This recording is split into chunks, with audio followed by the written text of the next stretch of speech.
Go DJ. That's my DJ. Oh man.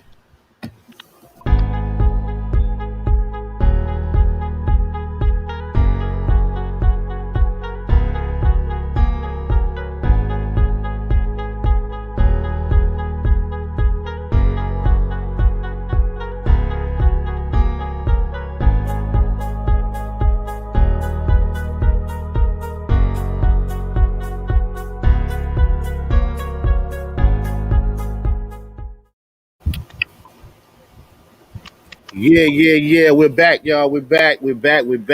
Front porch discussions. Finally taking it back to the porch itself.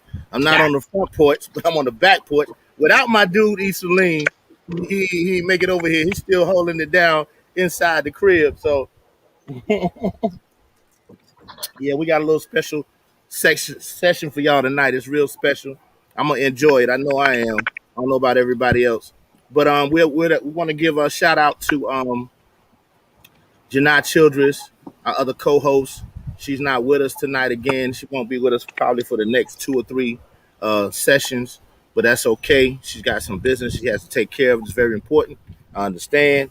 We're without Adrian DJ all night tonight. DJ. Got a family reunion coming up, and he is the head of the committee, and they had to have a meeting so he could put some things together. So he's with us in spirit as well. I want to give a shout out to Smoking Bull Cigar Lounge here in Durham. Julian Hall and Daryl DJ Heavy Harris, my dudes that own the spot. It's at 1214 University Drive. It's black owned and operated. If you get an opportunity, go by and check them out.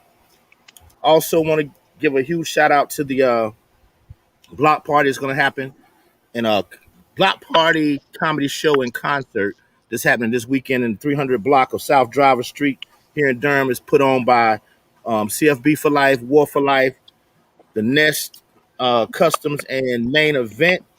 It's called Back on the Bull. Saturday from 11 to 7. They have vendors and everything out there.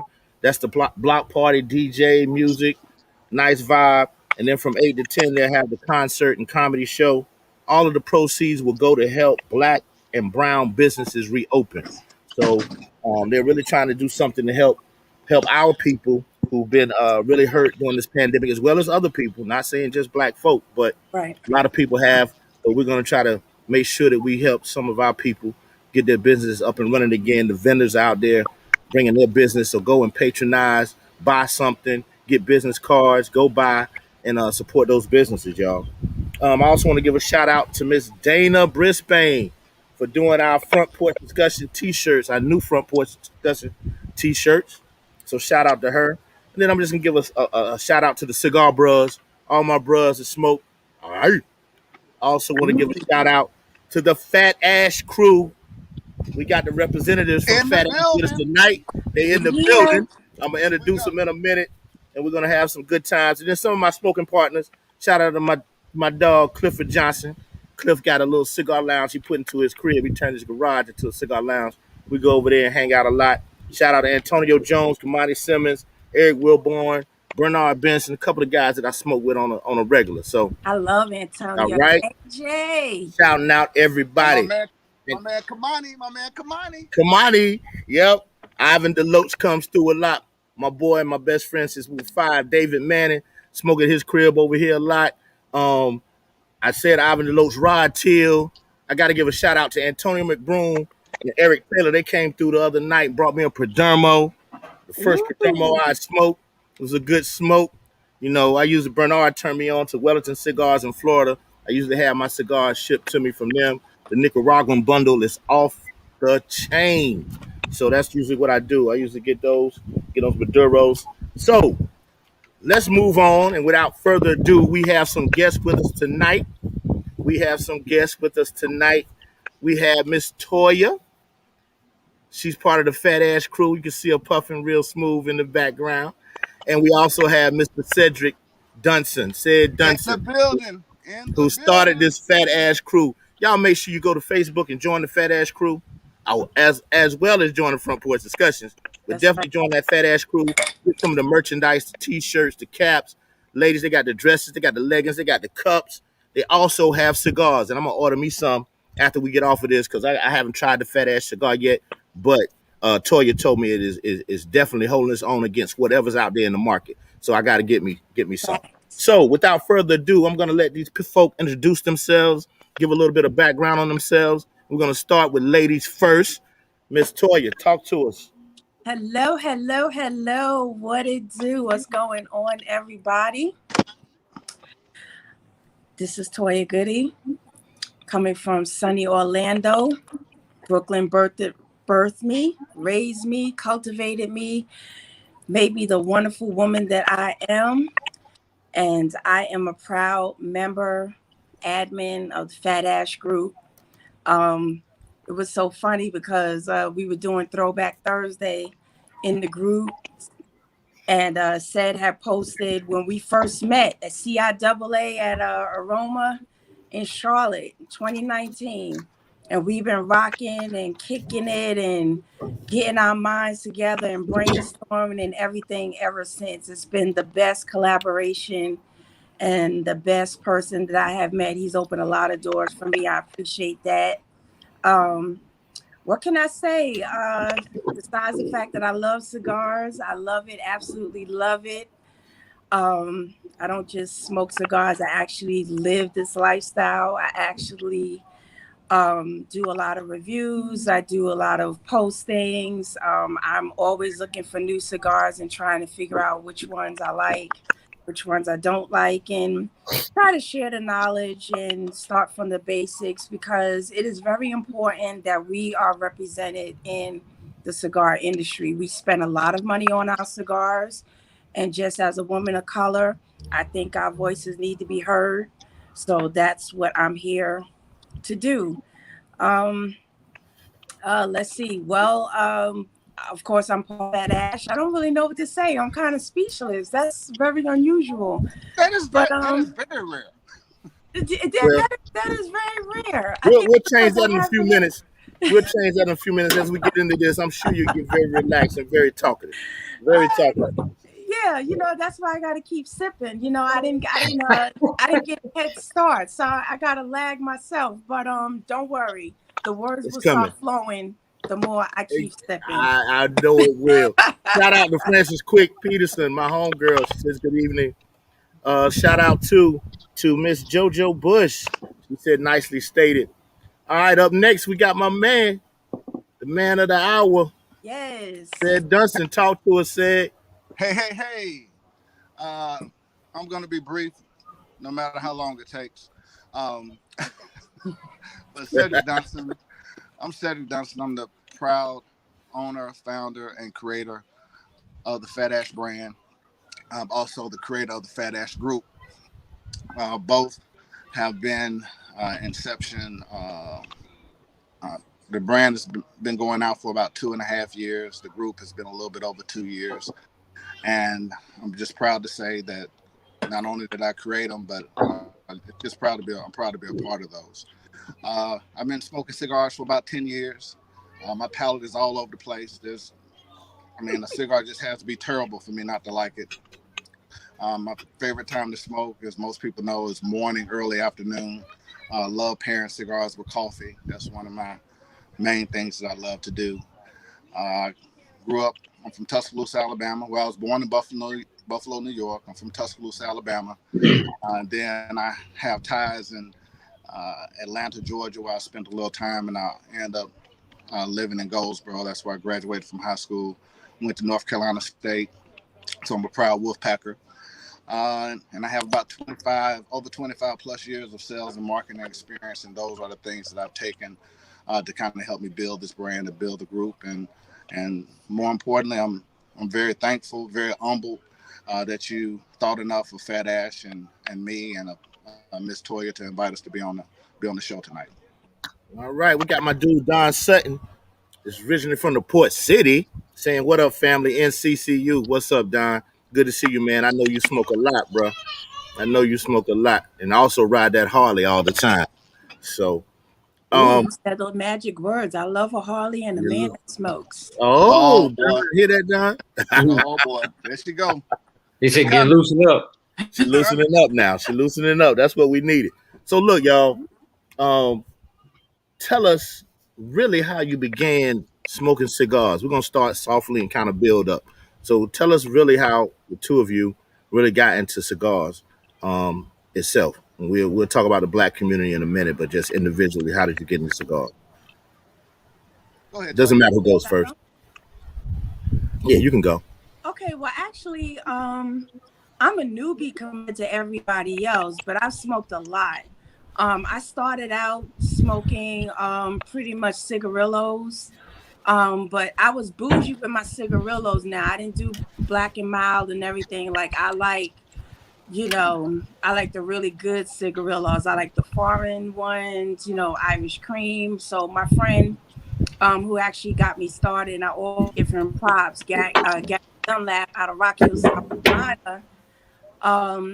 We only lived a few minutes from each other, and he was always puffing. I mean, big cigars, big gauge cigars. And I was like, "What are you smoking?" And he was like, "Baby girl, listen, I'm gonna put you on. This is what you need to do." He gave me everything I needed to start, from my first box, my first cutter, my first lighter. He taught me the basics, what to do, what not to do. And now that I look back, I'm very grateful for the foundation and that I was taught the right way. Because when I meet people that have been smoking so many years, they said, whoever taught you well. So I always make sure I give credit where credit is due. So I really only been smoking a little less than 3 years. But like I said, I review cigars. I love cigars. I smoke all day, every day, unless, some reason I cannot. And when I cannot, I'm not a happy woman. Oh no. But usually you always catch me with a cigar in my hand. That is guaranteed. If I don't have it in my hand, I got my box. So I'm always ready. When you stay ready, you don't have to get ready. Well, said before you tell us, JoJo says, "What are we smoking tonight?" So, JoJo, I have a Leaf by Oscar. It's a Maduro. My It's favorite. one of my new go tos right now. I'm loving it. My boy Cliff Johnson turned me on to him. So Toya, what are you smoking on? I know what you're smoking on. Well, well. I'm smoking the best of the bunch, Yes. and I'm not biased because anyone that knows me in Fat Ash will let you know that I give a very unbiased opinion. If I don't like something, I don't care who made it. I ain't gonna like it. But I am smoking the newest Fat Ash cigar. It is truly amazing. There was no skimping in quality, long leaf, Nicaraguan. Oh my God, all of my magic words. I love to hear Nicaraguan and long leaf, and it's just deliciousness. Said it's on you, man. How did you start and what you smoking tonight?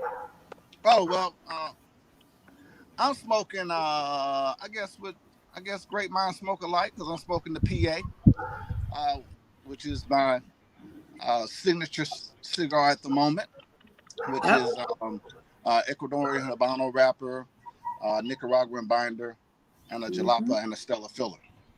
It's Okay. a medium, a full flavored medium stick, Toro in size. I mean, uh, I'm I might be a little biased, but it is an excellent smoke. I mean, it's not very heavy. Um, Hmm. Great draw. I can put it down. I mean, and you'll probably see as we go through the night, I'm probably not gonna have to light it again. I mean, you can put it down, let it rest, pick it up. Yep. You can still smoke. So, I'm smoking the PA tonight. Cool. Um, but I started smoking about 10 years ago. I was introduced by my brother. We were out shooting pool one night, and he pulls out two cigars. And he said, "Yo, man, you need to smoke this cigar with me." I said, "Man, what are you talking about smoking a cigar? I can't even breathe around smoke." Yeah. Uh, as a matter of fact, my mom had to quit smoking cigarettes because I couldn't breathe around smoke. So any place that had smoke, I never tried to be around it. So he pulls out the cigars and he's like, "Man, you got to smoke with me." He said, "This is the thing to do. Everybody's getting into cigars.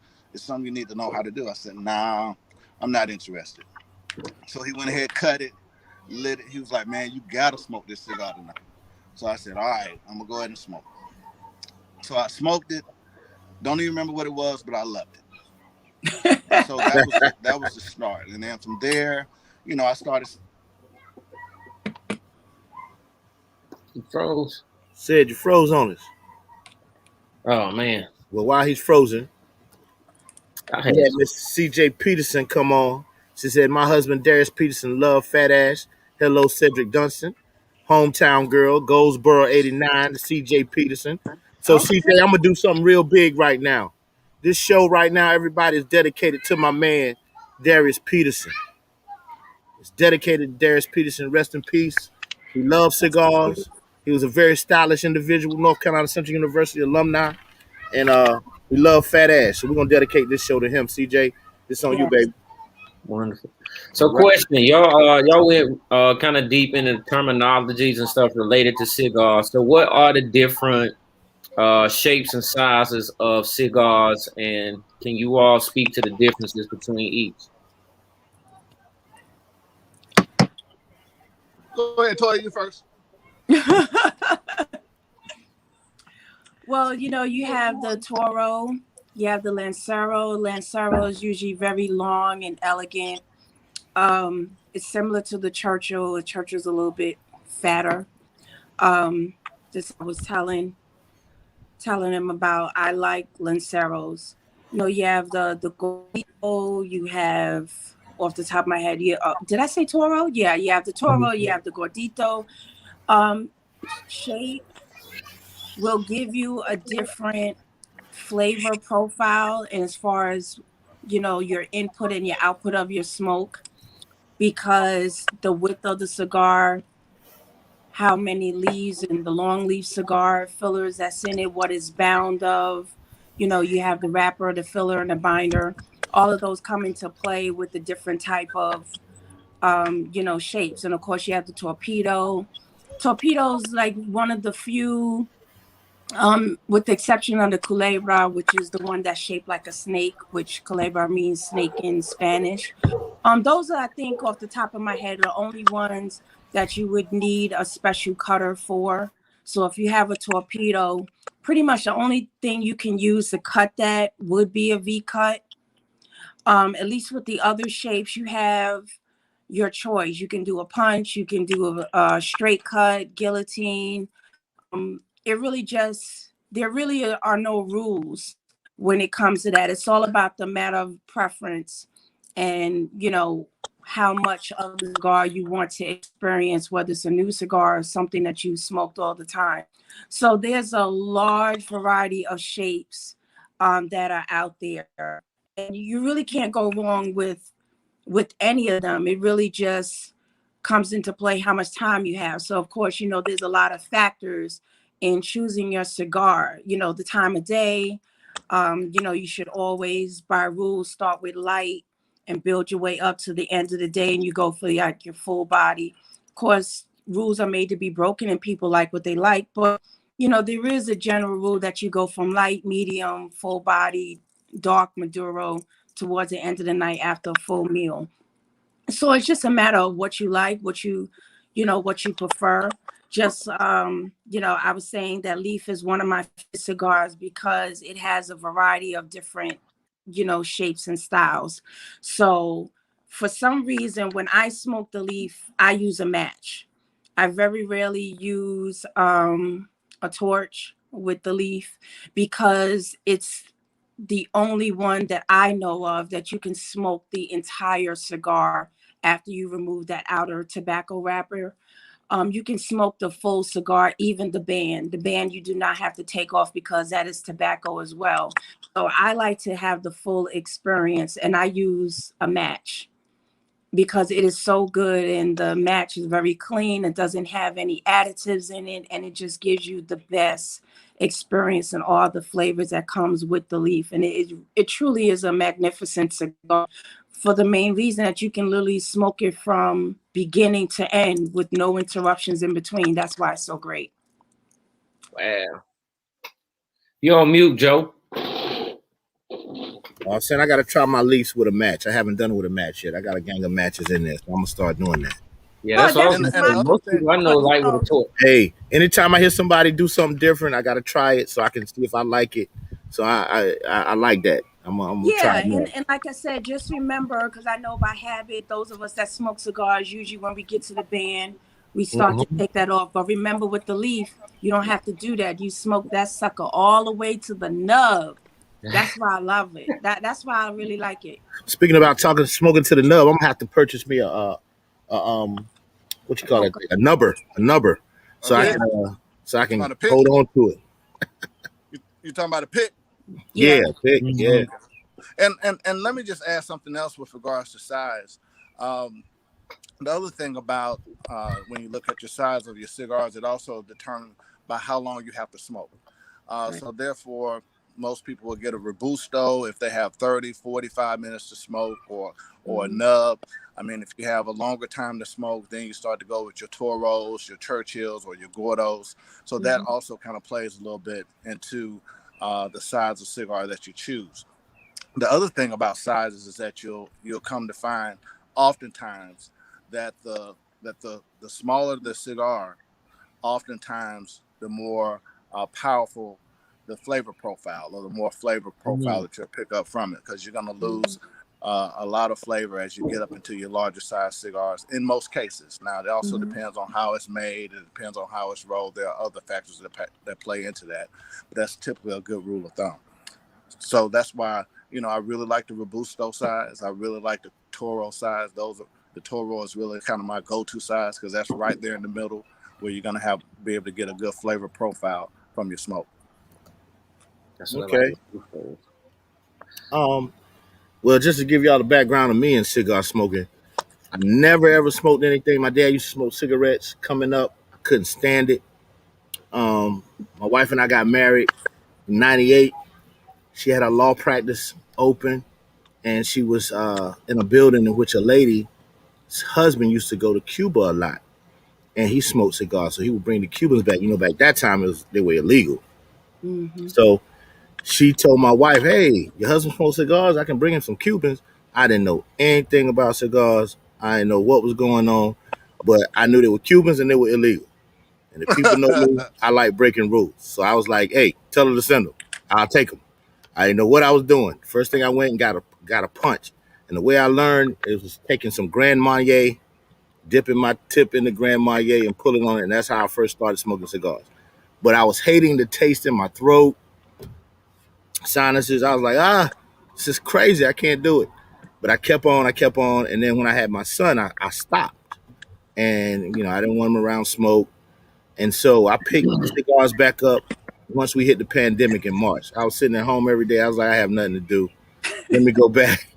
Let me go back to it. In between that, at tailgates and stuff like that with the bros, they would give me a cigar and I would basically just hold it just to be looking like I was doing something, pull it every now and then, and I would trash it. But I've really gotten into cigars during this pandemic. Uh, Went and got some cigars, and then I purchased a humidor and got me some cutters. I had an old bull crap cutter. Went and got me a Calibre, and things have been going up ever since. I got a travel humidor. Now my brother, shout out to Mo Best, my brother, East Orange, New Jersey. He had been trying to get me to smoke for years. He loves cigars. So I gotta say that right now I'm hooked, y'all. I am really hooked. I'm really hooked. So Mhm. um now when we're talking about cigars, and you said, just to go a little deeper than what you were saying, you were talking about the wrapper and the filler. Kind of educate our viewers on the wrapper, the filler, and all that type of stuff as we move forward. Well, the thing I would like to do Yes. is not to be passing the buck, but that is Miss Toya's expertise. And the reason why I say that is Okay. because we do Sisters of the Leaf. Mm-hmm. It's 101 cigar 101 for Sisters of the Leaf, and that was Miss Toya's last show.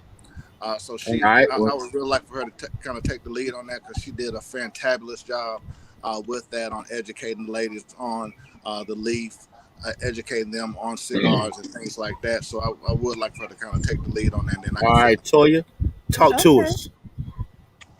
Well, all cigars are are comprised of three things, which is the wrapper, which is the outside, which is out here, what we have contact with, the binder, and the filler.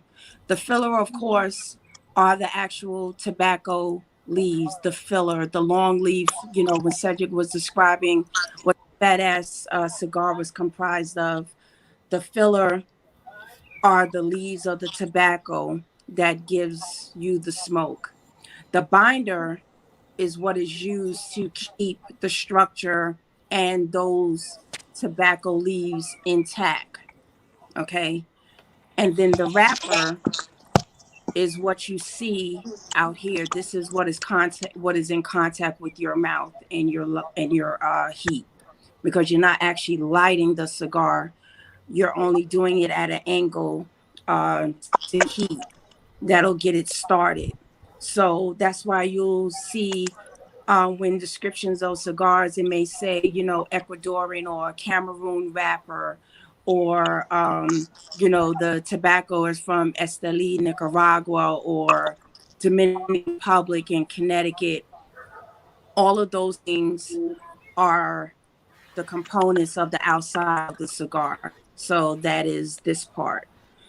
And they all come in different shades and colors. As you know, the Connecticut is more lighter, and that's mostly the leaves grown in the United States.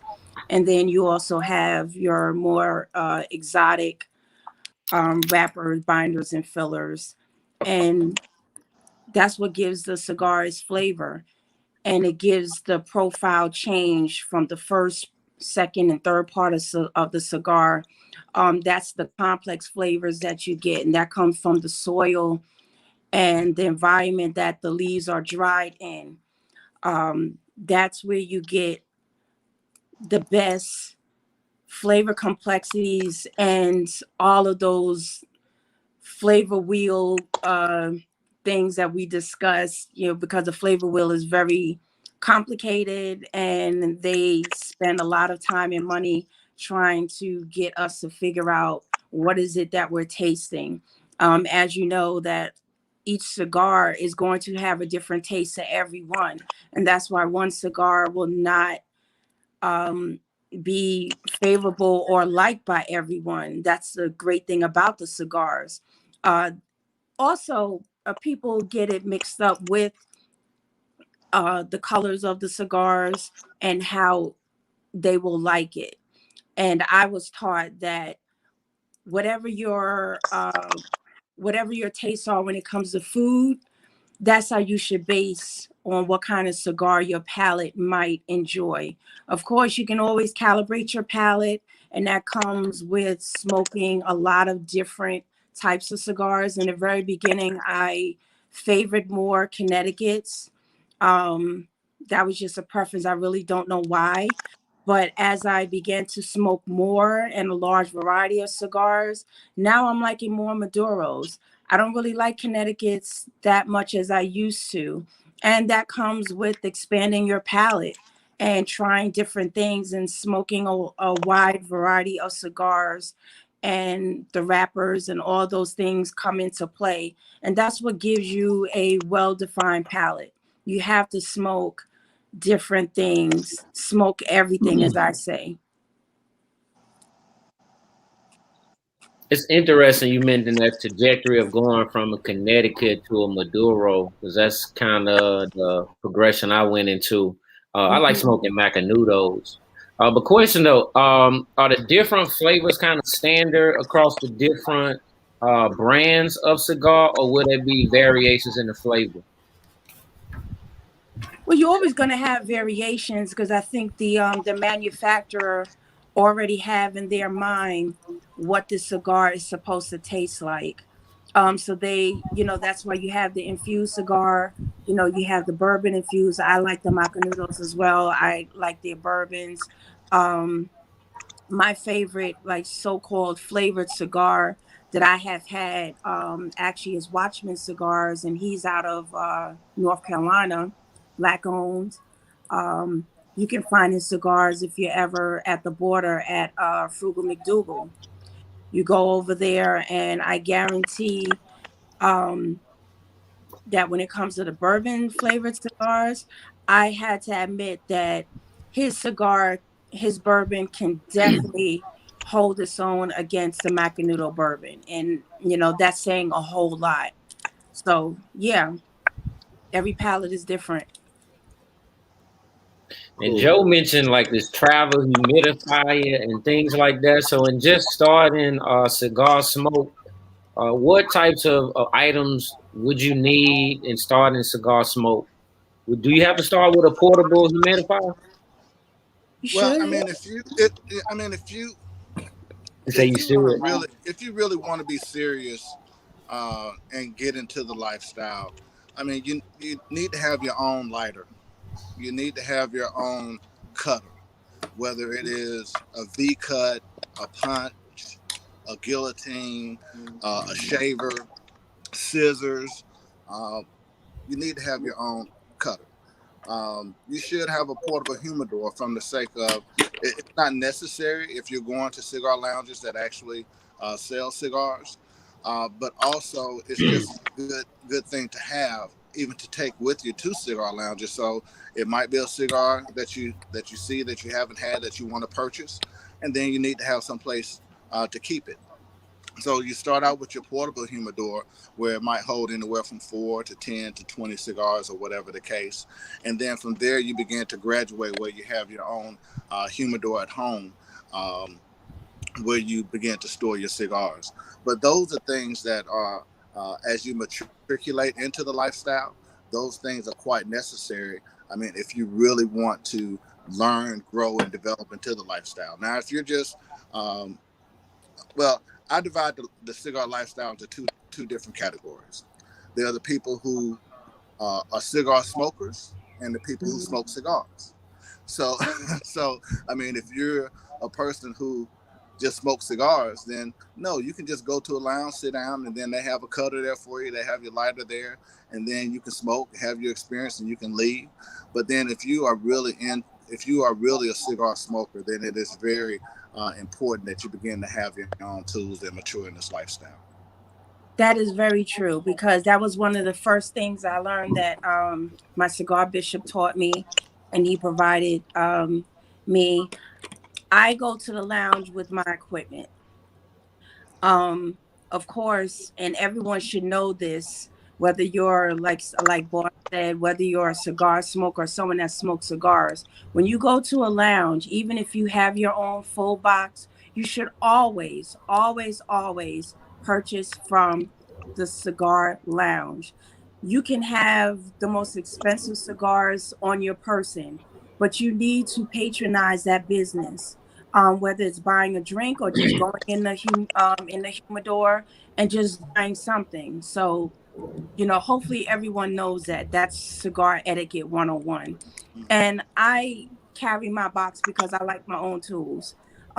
Like you said, if you are a cigar smoker, you always have your own tools. So I never leave without my guillotine, always have that because like we were discussing earlier, each cigar, once you start smoking, you may have one particular cigar that you like a particular cut with, and so you need to be prepared. I don't like asking someone, be like, oh, yo, can I have your can I borrow your cutter, because you don't know if they licked it or something and then you're using it. Like, it's very unsanitary, so you don't want to do that. And I love my V cut. um this comes in handy, especially with the torpedo shape that we talk about. And this is so inexpensive. Like, I think I paid like $2, $3. But when I tell you, I probably use my V cut more than any other cutter in my possession. I mean, it's such a universal tool that it's a necessity. So you also need that. And of course, you got to have the punch. The punch is amazing. And I say that regardless about whether you don't ever use a straight cut, the straight cut comes in handy in more ways than one. Say, for example, you get a cigar and it's not burning right. It's burning uneven, and that can be that could be for a variety of reasons. It could be, the humidity of the cigar. It could be how it was stored. Maybe you didn't light it up and toast the foot correctly. It could be a lot of variables. But if that's the case, instead of tossing the whole cigar, what I do is I take my straight cut and I just snip off the end because I want to start over. So I just cut the end, snip, always clean it out because it's already been burnt and you don't want that carbon taste when you're starting the cigar over. And you just gently relight. And that's where the guillotine comes in handy. And And Toya, let also me add, not and Toya, let me add also with the right. straight cut. This is another very good tool for those who are cutting cigars because with straight cuts you can cut it too far, and then it will Hmm. begin to unravel, and then it's not going to be a very pleasant smoke for you. So this is like a shaver. Hmm. It's clean on one end, but then it opens up on the other end. So then that way Yep. you don't have to worry about cutting the cigar down too far. You can snip it once and snip it again, and then it Yep. should be a good place where you can cut it. Because if you cut it uh, down too far, it's going to unravel, and then Right. it's going to be an extremely unpleasant smoke for you. Mm. Right. Because we had discussed that, I believe, in the last one where I was explaining about the components and the body of the cigar and knowing where the cap is. You only want to cut the cap. That's just like, putting a cap on your head. You don't want to cut your head, just the cap. And that's where these come in handy. So if you don't feel comfortable with a guillotine because you're afraid that you might cut too far, then just get one of these. You never go wrong. You You'll never go always wrong. have a very good first experience to get your cigar started. You can't go wrong with this. So if you don't feel comfortable with a guillotine, you're not quite ready and you think you might cut too far, get one of these. All right. Look, so now, what do you all contribute to the rise of cigar smoking in the black community?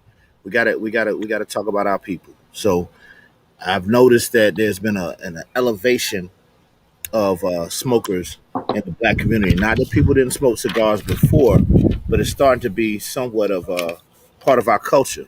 You see rappers smoking cigars, you see actors smoking cigars, and it's been a rise in cigar smoking. So talk to us about that. Well, it's not just one thing. It's a plethora of things. For example, cigar smoking also represents status. It represents being affluent, and so that's the reason uh, our entertainers, when they win the NBA championship, one of the first things they do is have a drink, and they walking around with cigars and celebrating and Hmm. things of that nature. So I think that it does that. The second thing, it's become more social for us, and I think that as we have gotten older, as we have gotten more seasoned, we've kind of gone away from the club dynamic, where we're hanging out and dancing and partying and things like that. And then this is more so a more social aspect for us, and that's the reason why you'll find a lot of cigar lounges that have TVs.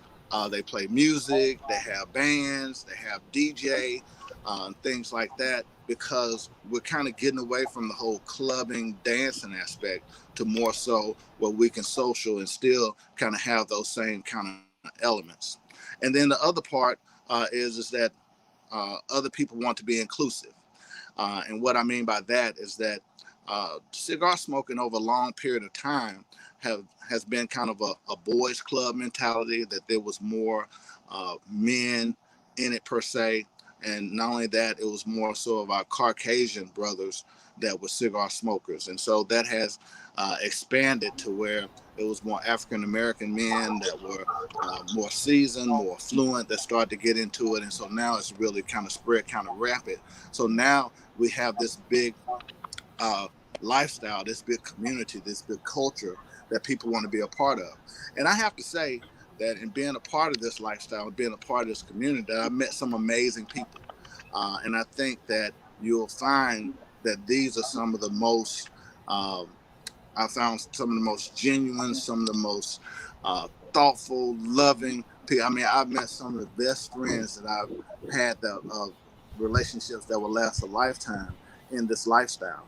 So I think that those are just some of the elements that have come about where we've kind of expanded our horizon, and more African Americans are starting to get into the cigar lifestyle and the cigar culture because of some of those things. Shout out That to that Chris that Johnson right there. He's saying, "Yep, yep, yep." That's that my that dog that right there.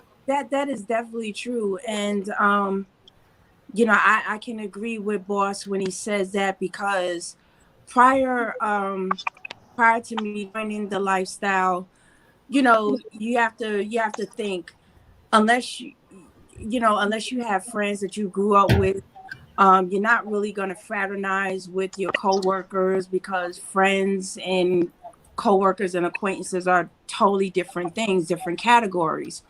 Since I've been in the lifestyle, I can honestly say that I have cemented and gained lifelong friends. And the best thing about cigars is that, um, no matter where you go, no matter what country you go to, whether you speak the language, whether you go to another state, you can find a lounge. You never find a stranger in the lounge, because what is the thing you have in common? You're at the lounge to relax, to unwind. um, you get into your groove, you get into your thoughts. Cigars allow me to think. I get very reflective. It clears my mind. That's why I love it. And the best thing about being in the cigar lifestyle and the culture is that there really shouldn't be an ego with anything when you go into the lounge, because we're there equally for one purpose. And it's also cultural, I have to say, because a lot of us, I notice a lot of people living in the South, and even me being from New York, we all have roots in the South. And a lot of us, or our grandparents or great grandparents, had tobacco fields. Yeah, And so, even though our grandparents, or maybe our parents per se, did not smoke, because back then it was all about cigarettes, but that's what separates adults from grown people. And I had discussed that in one of our podcasts before, that cigarettes are a quick thrill. I mean, you have to think, they spend what, $8 for a pack of cigarettes, and on average, a cigar that we spend, let's just say average, maybe about $10, because this is a luxury item. This is handmade. You cannot go to Newport factory and say, "Hey, I want to do a tour and see how you make those Newports and how you make those what other brand cigarettes out there," because there's a whole bunch of additives that they put in the cigarettes. But you can hop on a plane for vacation and go to Esteli, Nicaragua, or go to the Dominican Republic, and you can do a tour, and you can tour the fields where the cigar that you will eventually smoke down the line is grown from the seed. And then you go to the next one where they have the tobacco drying, and then you go to another part where you have the tabacaleros, and those are the people that are making the cigar, and they hand you a cigar that you've seen them create right in front of your eyes. So this is a handcrafted luxury item. And that's what, like said it, it's connected with being affluent. That's what separates us from cigarette, smokers. It doesn't have a smell, it has an aroma. It's a beautiful thing, and it brings us together. You have to average, maybe about, rough 30-45 minutes with the average cigar, depending on what kind that you're smoking. While cigarette smokers are only going to get maybe 5 minutes of some kind of feel that they get. I don't know what it is, but nothing compares to the feeling and the euphoria you get from a cigar. I mean, nothing beats it. There's no match. yeah. I gotta say that once I started smoking during the pandemic, it's been very relaxing. You all may not know, and I talk about it a lot. My wife passed in 2019, so I come out here. I got a little something to sip on, a little something to smoke on. I speak to my wife, look for some guidance from her and the man above, and have a real good time. It's been very therapeutic for me through this grieving process with her passing on. I also want to give a shout out to Armandello's brothers here in Durham. They do a lot of hand rolls. They have their own brand. Those my They come out to boys. events. They'll come out to events and roll right at the event and give you cigars to smoke. So a big shout out to them. If you ever get a chance, please grab one of their cigars. I love their Connecticut's. I love the Mhm. Connecticut's. Although I've turned into like you, Toya, I love the Maduros. I Yeah. love the Maduros. My palate has gone up. So Mhm. it's darker and robust flavors have really been something that I enjoy. So now, Toya, you being a woman and said you running the Fat Ash group, and I got to say that group has grown so quick. It's like on Facebook, it's like 14,000 people, man. Hey, And I'm trying to get some counting. support subscriptions to that point. So, Steve, maybe we might have to talk about some marketing and stuff. I was in sales before too, but I might be doing something wrong because I'm not at 14,000 yet. So I got to get to 14,000. I'm right at about close to 2,000, but I'm trying to Yeah. get to 14. But what about these stereotypes of women cigar smokers, and then definitely people the way they look at them from their sexuality. I know a lot of men like to see women smoke for a number of reasons, and putting stuff to their mouth and stuff. But talk to me about women cigar smokers, women in the cigar community, and their sexuality in the cigar lifestyle, Well, the I'm perceptions and stuff, stereotypes. well. I'm gonna jump on it first because I know Toya's gonna have a lot to say. She talks about quite I'm often. So long winded. let me just get my 2 cents on that first. Um, you know, women are sexy by nature, Yes. uh, and we can't disagree with that. And one of the things that we try to do in the Fat Ash group is that we try to keep it about the cigar lifestyle. Mhm. Um, and so therefore we try to make sure that we keep a really firm grip on the difference between cigar lifestyle and cigar porn. There is a place for cigar porn. You know, the way that they hold a cigar, what they have on when they're smoking. I mean, how they're standing. You know, there's a place for all that. But but one of the things that we really try to do is kind of stay focused on the cigar because it's a cigar group, and so that's why we want to keep it that way. And, Mhm. and the other thing that we have to understand, I just had this conversation this weekend, is that um, because it's kind of been a boys' club from a cigar lifestyle aspect. As women are coming into the cigar lifestyle, we want to make sure that that they're looked at with regards to what they bring to the lifestyle and not who they are in the lifestyle. And what I mean by that is that, for example, Toya. Um, to to sit down and talk with her, you begin to just see and understand how much knowledge she has about cigars, how much she smokes, what she, you know, just her passion for the lifestyle. But then if you were just to see her in a cigar bar, you might not know that. But that's the reason why we need to have the conversations with our sisters of the league and don't and try not to objectify them because they're very knowledgeable. They love cigars just as much as we do, and in our group we want to make sure that our women get the just respect for being a part of the cigar lifestyle. That's the reason why we don't want them to be objectified in the group.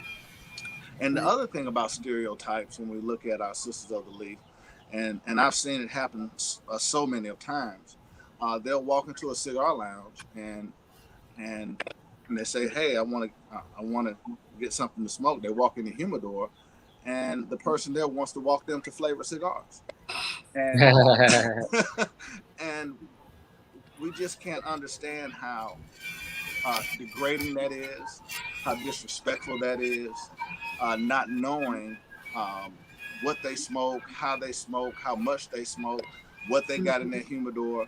Those are things that we don't know, and we shouldn't judge them based on the fact that we think that they're a woman and they like flavor cigars. And I think that more lounge owners, more lounge employees, the first thing they need to ask is, well, what do you normally smoke?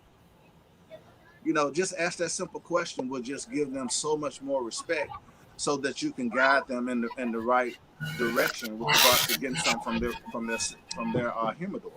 And that's the thing that one of the big stereotypes that I have when you look at women is that they all smoke flavored cigars. And let me say, it's nothing wrong with flavored cigars.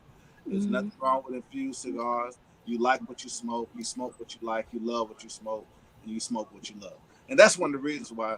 Let me plug the PA real quick. That's one of the reasons why I created the PA cigar, because it's not a very heavy cigar. It's Mm-hmm. a full flavored medium, and therefore people who smoke flavored or infused cigar, they'll really love the cigar for that particular reason. And then also it has a lot of flavor. So those who smoke the Maduros, those who are full body smokers, they'll like it too because it has a lot of flavor. Now it might not be the cigar that they'll want to smoke at the end of the night, but it is a cigar that they can still enjoy because it does have a lot of flavor. So, True. uh, so we need to get away from that, and that's just it. I don't want women to be objectified, and that's the reason why we don't allow those things in the group. And it happens from time to time, and we're able to kind of nip that in the bud.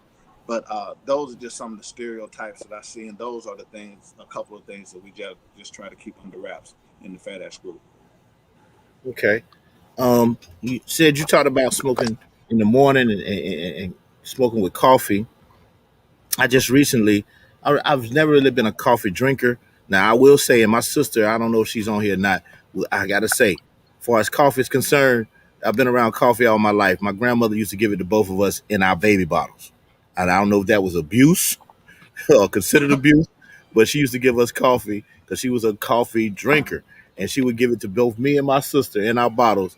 And my sister was so ingrained in how my grandmother ran things. Even when she was home with my mom and my dad, when we were growing up, if we weren't in my grandmother's house, she's like, "Look, I gotta have my grits and I gotta have my coffee." You gotta And we have talking coffee. about at 3, 4 years of age. She had to have her grits and she had to have her coffee. So then I got away from coffee, and just about a year ago I started, every now and then have some coffee. And I've just recently got into the situation where I pair my coffee with a cigar, whether it's in the morning or in the evening. Mm-hmm. And I also, of course, do my bourbons. Got a little more into bourbons and whiskeys. I'm really a cognac drinker. So talk to us about what you pair your cigars with, what you like to sip when you're smoking your cigars. Okay, if you don't mind, before we move on to that, I really want Toya to speak on the women and the Okay, sexuality, yeah, yeah, because most definitely. I really think important that we hear it from a From a woman's female. perspective. It is Hmm. because I think it's more impactful that way, because not only can she talk about her experiences, but also she can speak on the things that she kind of sees herself.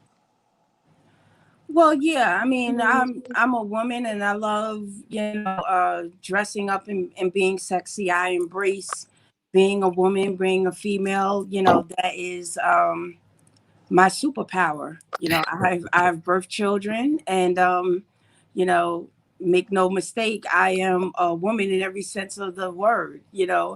And I did realize that when I went into the lounge, or when I, in the very beginning, or when I would go into a brick and mortar to buy cigars, men always went, "Oh, okay, well, yeah." They always want to pick your brain to see, okay, they be like, "Okay, look, she's got the boobs, she's got the blonde hair, she's just in there, just shits and giggles." Excuse my French, but when I go into the lounge, I really don't have to say anything, regardless of how I'm dressed. And if I'm going for, a particular event at a lounge, I'm all dolled up. Like, everyone that knows me, you look at my pictures, I don't play. When I step out, I step out.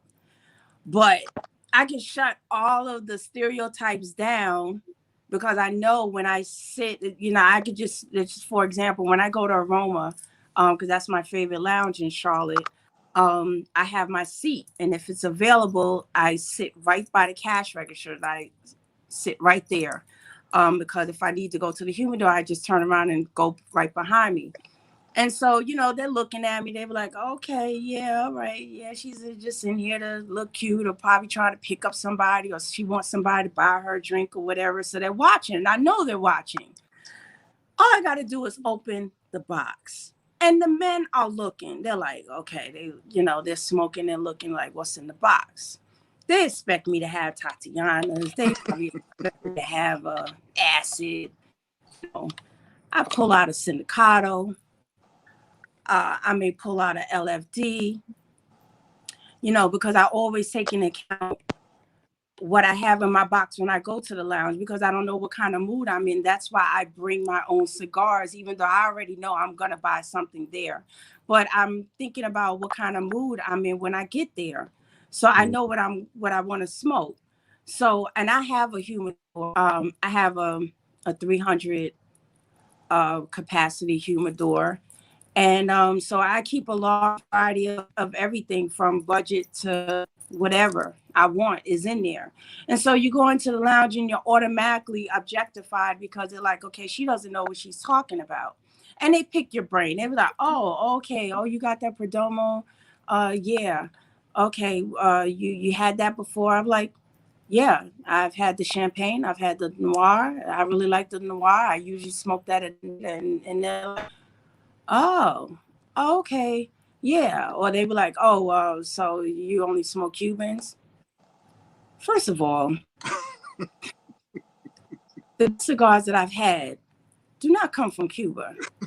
Uh, you know, that automatically tells me that you're not a real cigar smoker, because a real cigar smoker knows that the best cigars, in my opinion, and generally the best cigars of all brands usually come from Nicaragua.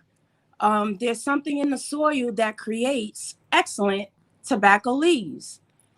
And that's why even on Cigar Aficionado, chances are more likely than not, the top rated cigars will have a Nicaraguan either a leaf or the binder, because their soil creates the best cigars. And the best other cigars that I've had comes from DR, um, Cameroon wrapper. They're from all over.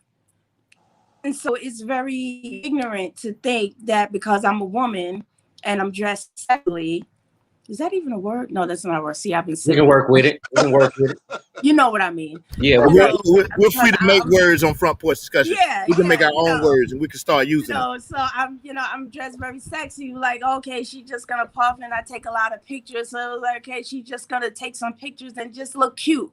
No, I'm really serious about this, and I could go toe to toe with anyone, and let's break it down, because yeah, you're smoking your Cubans, but yet you don't know how to cut your cigar.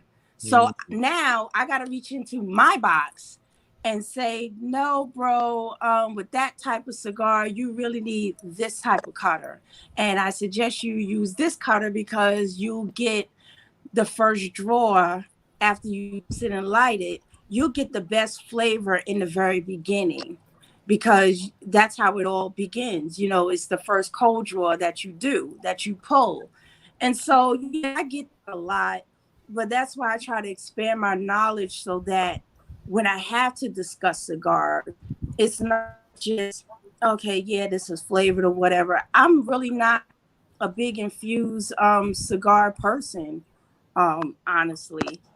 You know, unless, like I said, at the beginning of the day, I drink my coffee, and I'm usually an iced coffee drinker, you know, from Dunkin'.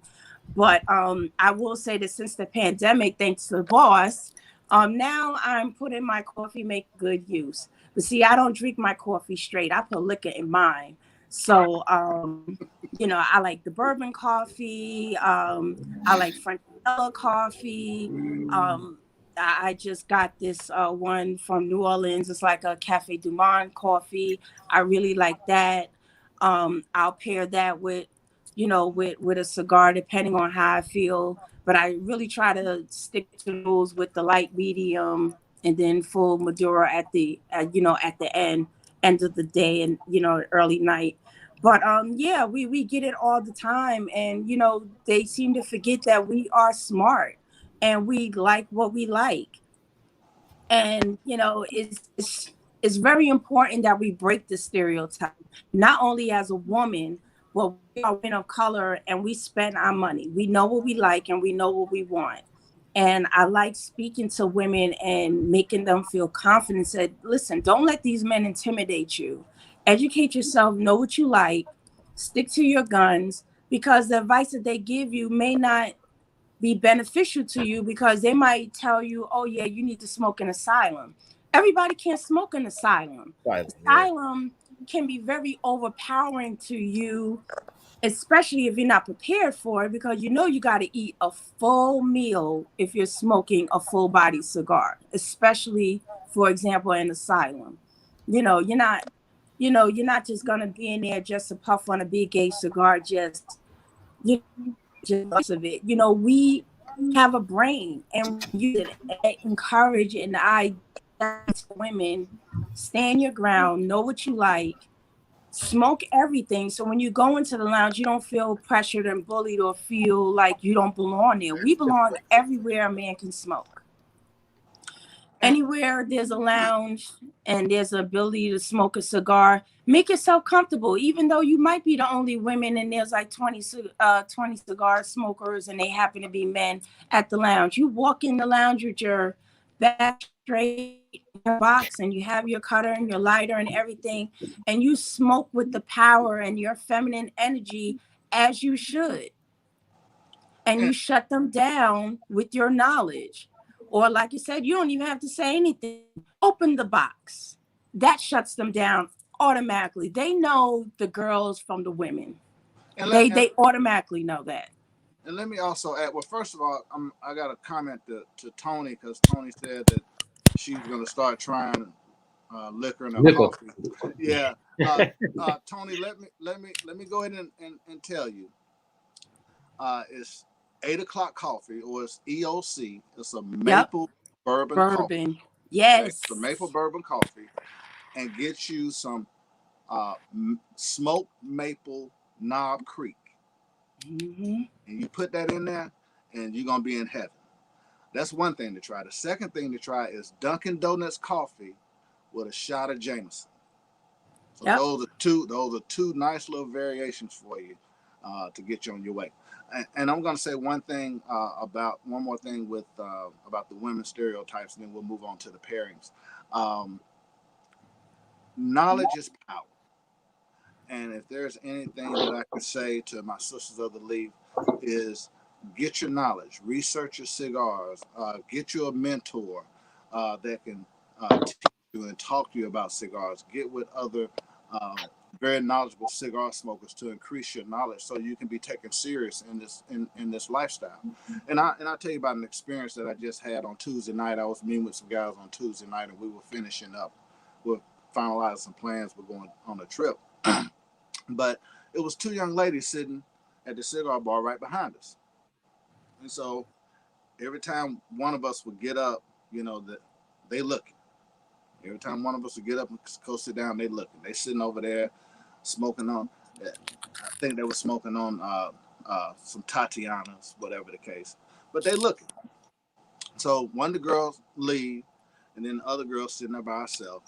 And she just sitting over there. I went to the bathroom and came back, and she just looking. So finally, one of the guys at the table, invited her to come over to sit with us, because her other girlfriend left. So so then she's sitting there, and so then my boy says, "Do you want a drink?" And she was like, "Yes, I wanted to drink." It was like she had been waiting for somebody to ask her about a drink, right? So then the other young lady comes back, and then she comes and sits down beside me. And this is what she said. She said, "We've been sitting back there waiting for y'all to invite us to sit at your table to buy us something to drink." So you can't take them seriously. So right there, I was like, "Oh, really? Well, you came at a good time, because you can have where I'm sitting, because I'm getting ready to leave." But to if there was someone who was knowledgeable about cigars, who wanted to talk about then it's a totally different conversation. But those are the things that you run up against, and that's one of the reasons why some of our sisters of the league can't be taken seriously, because of situations like that. And so that's why I say increase your knowledge, know what you're doing, and learn about this lifestyle to be taken seriously. Yeah. That is very true, because I will honestly say I get insulted when I get suggestions about, oh well, I guess you may want an acid or something. I was like, excuse me, you got the wrong chick. I'm not that chick. Like, I don't smoke those whatsoever. I love everything Drew Estates except those. So no, I'm very serious, and you need to respect my knowledge because this is not a fly by night thing.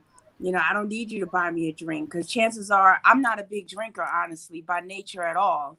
I've only started drinking more because I'm learning what to pair with my cigars. Even if I don't have a drink, I'm still fine because I always keep water, and that's another rule. You should always keep water. When I go to the lounge, I get a drink, and I always get a bottle of water. Because you may get a cigar, where that you're trying for the first time, and it just doesn't agree with you. So you need the water to recalibrate your palate because you're either going to smoke that cigar or you're going to go get something else. So you should always have water nearby. That was another thing that, uh, my cigar bishop taught me, always have water. That's a requirement. So those are little things that women need to know. Just know the basics. You don't have to know what a wrapper binder filler is or what kind of cut or whatever, but know what you like. Smoke a variety of different cigars and just say, oh, okay, well, yeah, Drew Estate Tobacco, I like that one. Now the tobacco, they have the different ones. You got the Dolce and, Dolce de Leche, and then you have the Negra, and they're all different bandwidths of that particular brand for Drew Estates. But when you know what you like, then that'll give the person that's guiding you some blueprint as to where to point you in the direction. And you have to know what you like to eat. That plays a huge part into women knowing what you like. If you know that you're like an iced coffee drinker and you're more of a sweet smoker, I'm not going to point you towards an infused cigar. I'm going to point you towards something medium. I may tell you a macanudo. I'll be like, yeah, I try macanudo. Or you might tell them about a PA, a PA. Right. Exactly. Definitely the PA, because I know plenty of people that only smoke heavy duty cigars, but the PA gives a good balance that whether you're somewhat of a newbie or a medium person, you will really enjoy it because it has the flavor complexities that you will find in a quote unquote name brand cigar name we're all familiar with, all different brands. I mean, it can hold its own against that because it has all of the elements that you would find in the cigar brands that we know. Each part of the cigar, the three parts of the cigar, is going to change as you smoke it. Like I'm at the final third of the PA. The flavor profile has completely changed from the very beginning, the first, the second, and the third. And it's what makes a great cigar. It should not taste the same from beginning to end. It's not going to taste the same. And so that's another thing I tell women. When you have smoked at least a few different cigars, that gives you an idea of what you're going to like. And so when you go into the lounge, if someone wants to buy you a cigar by chance, then you have kind of like a compass as to try something new and to keep your palate expanded, which is very important. Okay. JoJo said use pickle juice. Mhm. It's perfect for cleaning your palate. A lot of times, what I do is I put a little lemon juice inside of my water Lemon to juice clean is my good. palate. Mm-hmm. So I Yeah. know we got to get into the pairing question. So I'm gonna let y'all get that answered out. But I got a question about fat ass though. When y'all finish up.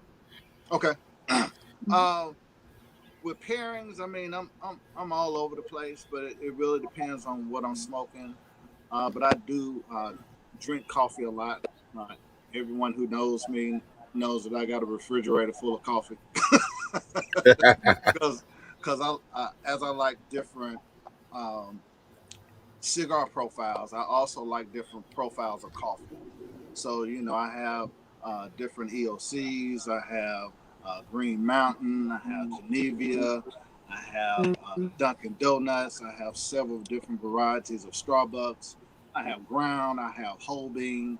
So I drink a lot of coffee during the day. My rule of thumb is I drink coffee till about 6 o'clock Yep. every day because I basically smoke and work all day. So while I'm smoking and working, I'm drinking coffee, and that's also goes back to being a part of your lifestyle. That's just what you do. I mean, anybody knows me. I'm smoking and I'm on the computer. I'm smoking because it's just a lifestyle.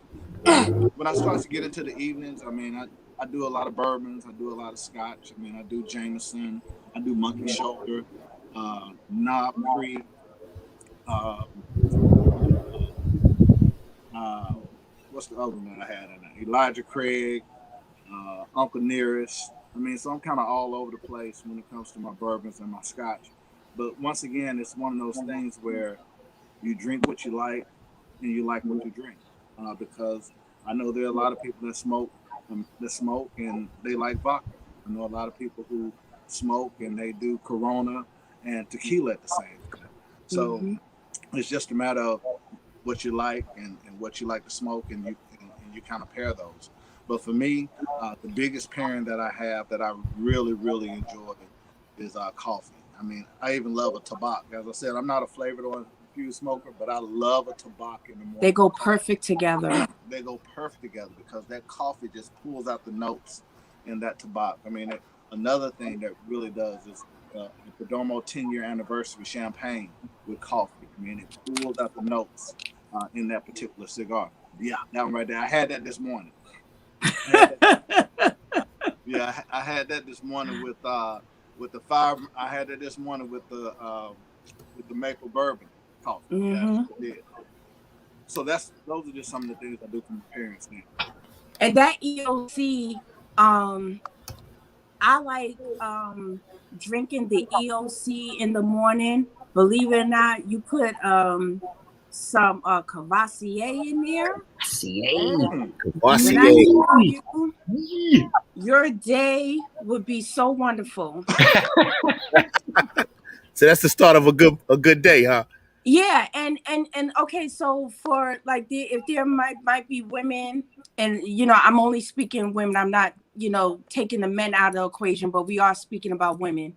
So I'm just saying, like, say you're like me, that's not a big alcohol drinker, but since I do personally, I do like coffee. If you don't have like the Uncle Nearest and the bourbon, all that, get the flavored coffee liqueurs. Mm-hmm. Like I said, Total Wine is perfect for that. I have the South African Cafe Marula coffee liqueur. So instead of putting like your cream in your coffee as you usually do, you just literally put that Cafe Marula in there. It's South African. I tell you, your day will be so magnificent. I mean, nothing will really get on your nerves at all, because it gives the right blend. Like, it just sets your coffee to another level. And then when you drink your coffee, that has a little kick to it, and then you're pairing it with the cigar, like Boss said, with the tobacco, like in the morning, it blends so wonderfully because, like I said, the cigars already has a lot of flavor in it, and it's designed to be what we call like a dessert cigar. So you're going to get the sweetness from the cigar with the smokiness and the other flavors that's already in the cigar, and it's going to be enhanced by a spiked coffee. My boy Jason Settle said, question. I don't smoke, but I have a lot of friends that smoke. My question: are cigar lounges ventilated, just in it's a case I good one. go into a Oh lounge? yeah, absolutely.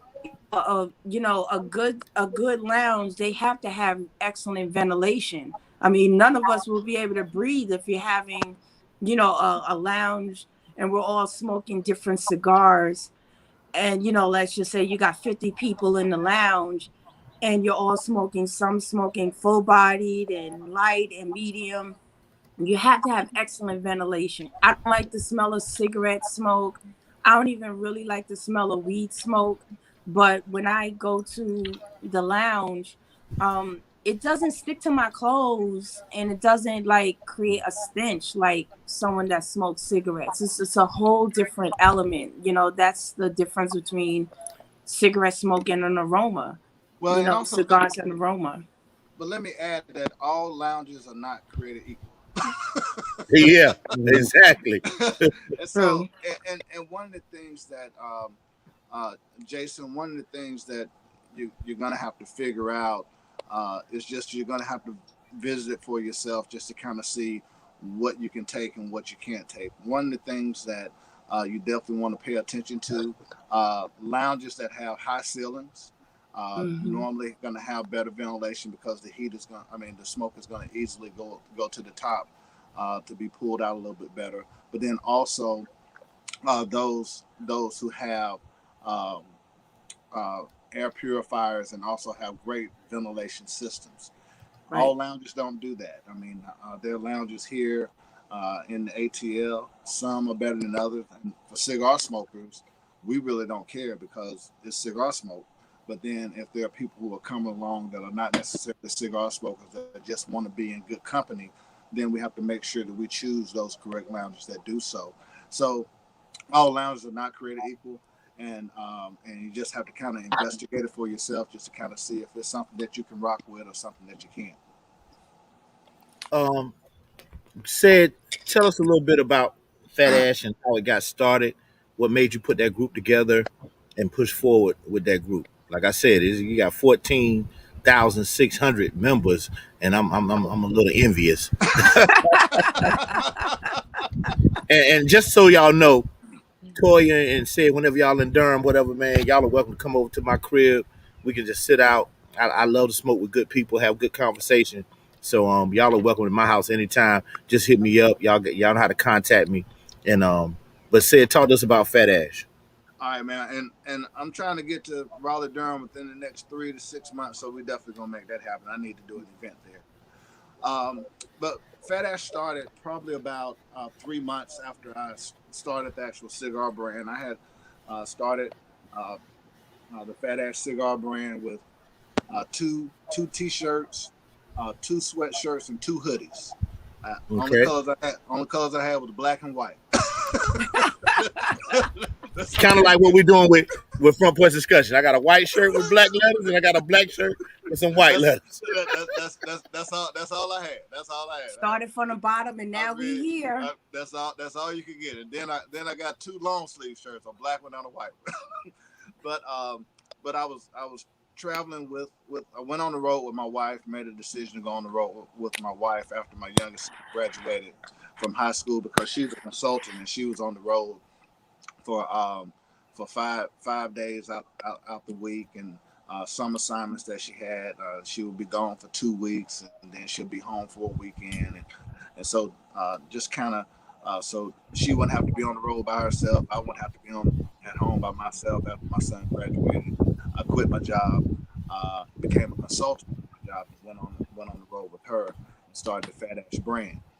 And so we started in New Jersey. And as I was in New Jersey, started to get out. People started seeing the brand, uh, and people started to pick up the brand. They kind of started steamrolling a little bit. And then from there, it was March. In March, I contacted my very good friend, Amanda Boone, who lives in D.C. And I said, what do you think about starting a cigar group? And she said, yeah, I think that'd be a good idea. And she was like, but what would make our cigar group different? And I said, I don't know. What do you think would make our cigar group different?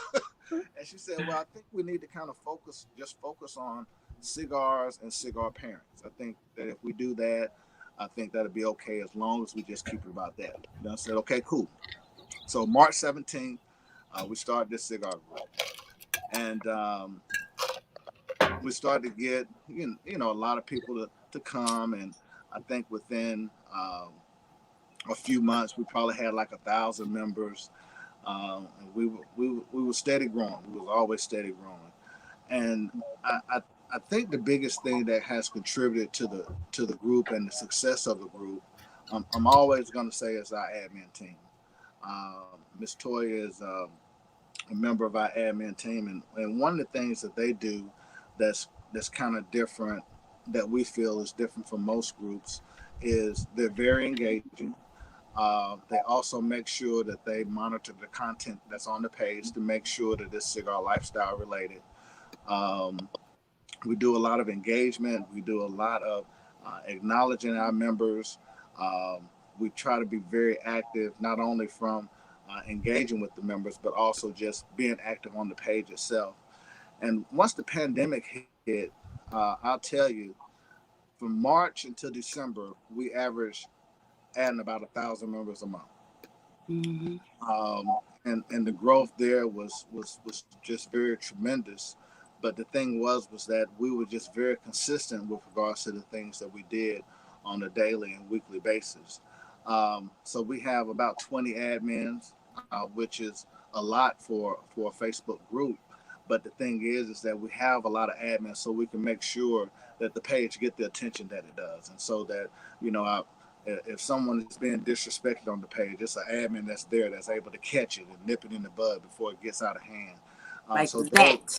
I mean, and We when play I tell no you games. when I tell you they get it like that, they get it like that. I mean, I can step away, go to the grocery store and come back, and they done handled about 10 different things by the time I leave to come back. But I think also the success is definitely attributed to that we try to stay focused on the cigar. I mean, we really make sure that every post has something to do with the cigar lifestyle, cigar events, cigar lounges, things like that. We're not talking about politics. We're not talking about religion. We don't care how you slept last night. We don't care who you're sleeping with. We don't care what happened at church on Sunday. We're not concerned about, well, if your girlfriend did this to you and then she said this, what would you do? We don't discuss any of those type of topics in the group. And I think that that has really contributed to the success. But overall, I mean, we just really try to have a good time. Biggest thing is that we try to build a family dynamic, a family atmosphere. Uh, they're friends that I have in the group that I've never met, and it's Mm-hmm. because we just dialogue so often on the page that we just feel like we're so familiar with each other that that's how we are, and that's the type of atmosphere that we try to create, and that's why one of our hashtags is "We Are Family" because we feel like that we are truly a fat ash family. And then also, it just means something when you have fat ash gear on and you're out. More often than not, somebody's gonna come up to you and say, "Hey, are you in the fat ash group?" Or do you know Cedric? Things like that. I mean, that happens all the time. I mean, I had a friend who wear their mask through the airport one day, and somebody stopped and said, "Do you know Cedric?" Yep. And so and so from that standpoint, I mean, it's just really catching on, and I'm really humbled in the fact to say that I'm at the helm of this fat ash movement. But it's just really been exciting. I mean, I gotta say, I have a great team that I work with that makes this journey even more pleasurable. All right, we have Miss Tibet Family. Before that, before I read what she had, this is gonna be a combo question. I'm gonna read hers in a minute. I noticed when Toya lit her cigar earlier before everybody was on, she just went ahead and lit it and pulled on it and got a cigar going. Do you guys recommend just lighting, or do you toast the outer wrapping of your cigars before you smoke? I know I do a lot. I toast a lot and then I light up. But Tibet Fairman says I'm fairly new to the cigar culture, becoming more intimate with smoking, and I'm interested in the panel suggestion of readings as far as magazines, periodicals, to learn more about the culture and the etiquette of cigar smoking. So if y'all answer that and just let me know, do you believe in toasting or you just light up, so on and so forth? I'm gonna say fat ass blog to the question, Fairman's question. Yeah. Yeah. I mean, honestly, actually, I do toast all of my cigars. I always toast my cigars. Unless the foot is covered, There are some cigars that are, it has the covering on the foot. Like, for example, I always keep our Arturo Fuente curly heads in my rotation. Um, and that has a covered foot. So in that particular one, I don't toast that because it's wrapped in the tobacco and I don't want it to burn. But all of my cigars I toast. That's first and foremost because you have to start the temperature right. You have to get the temperature to build up as you puff, because the more you puff, the more you're having the heat to start coming up and building up to the end of your cigar. And if you don't toast your cigar, you're going to have some problems with it, and you're not going to get the right balance of heat that's required to have the experience all the way from beginning to end. And you might have to relight it during the course of the cigar, even when you put it down, because usually one of the components of a well-made cigar is you should not have to light it, unless you're sitting it down, of course, for 20-30 minutes. But you shouldn't have to light it if you just set it down and go to the ladies' room and wash your hands, or clean the dish and come back. It shouldn't burn out. And so when people tell me, oh, well, yeah, I smoked cigar for the first time and it was just terrible, in my mind, being the cigar historian and person that I am, my brain is like, there's a lot of factors why you didn't have a good cigar. I mean, was it toasted properly? Did you use a Bic lighter? Did you use a torch? Did you put the cigar right to the flame? If you do that, you're burning it. So you're not going to get flavor. You're going to get a very acrid, bitter beginning, and you're not going to be able to finish it. So, that's why the cigar basics come into play, because how you begin is how you will end. So those rules you always have to follow, with the cigar. That creates the best experience. Just follow the rules and don't skimp on that, because it will affect how you feel about that particular cigar. You can have the most expensive cigar in the world, handmade by God himself, but if you don't cut the cigar correctly, if you toast properly, if you don't have the right punch or the right cut on that cigar, it's not going to be good at all. And to answer the young lady's question about picking up more knowledge, please feel free to join our group. If you're on Facebook, it's Fat Ash, and we have about 14,000 something members. But also, there's a Stickman blog that's on YouTube, and there's a section there. If you go to playlists, there's Cigar 101 for the STOL, or for Sisters of the Leaf, and then that's something that we have done in our group that my lady admins do every other Sunday, where they spend about an hour just educating our Sisters of the Leaf on the cigar Mhm. lifestyle and the cigar culture. So we've done things from uh, just cigar 101 with your cutting, your lighting, cigar etiquette, uh, how to get a fat ash on your cigar, Mhm. understanding your cigar. So those are just some of the things that we've covered in those actual sessions. But those are a couple places that you can go. And please join the group. I mean, we always are passing knowledge, giving knowledge in the group, because that's one of the things that we want to be able to do, is have a place where everybody can grow and learn, mature, and matriculate in the cigar lifestyle in the group. I got to step away for 1 second to help my Mhm. daughter with something. But said talk to us about people trying to keep the ash on the cigar and keep it insulated and keep it burning. And then Eric, you can ask a question or whatever. I'll be right back. All right. Yes, Oh, sir. and real quick, Cigar Aficionado, the magazine, and also they have a page, and I watch their YouTube videos. Is really informative. Cigar Aficionado. Yeah, before we go to that, Toy, I wanted you, from your perspective, to talk about the Fat Ash Group, your experience in the group, Mhm. your duties as an admin, and how you see and perceive the group. Well, yeah, just as an admin and also just being a member, because that's how I started was as a member. Um, I like the main thing about Fat Ash because we talk about cigars and cigars only. You have other platforms and your own personal page to talk about a whole bunch of nonsense and go to other groups and post your sexy pictures and seductive pictures and sexual related and all that stuff. But I'm a cigar purist.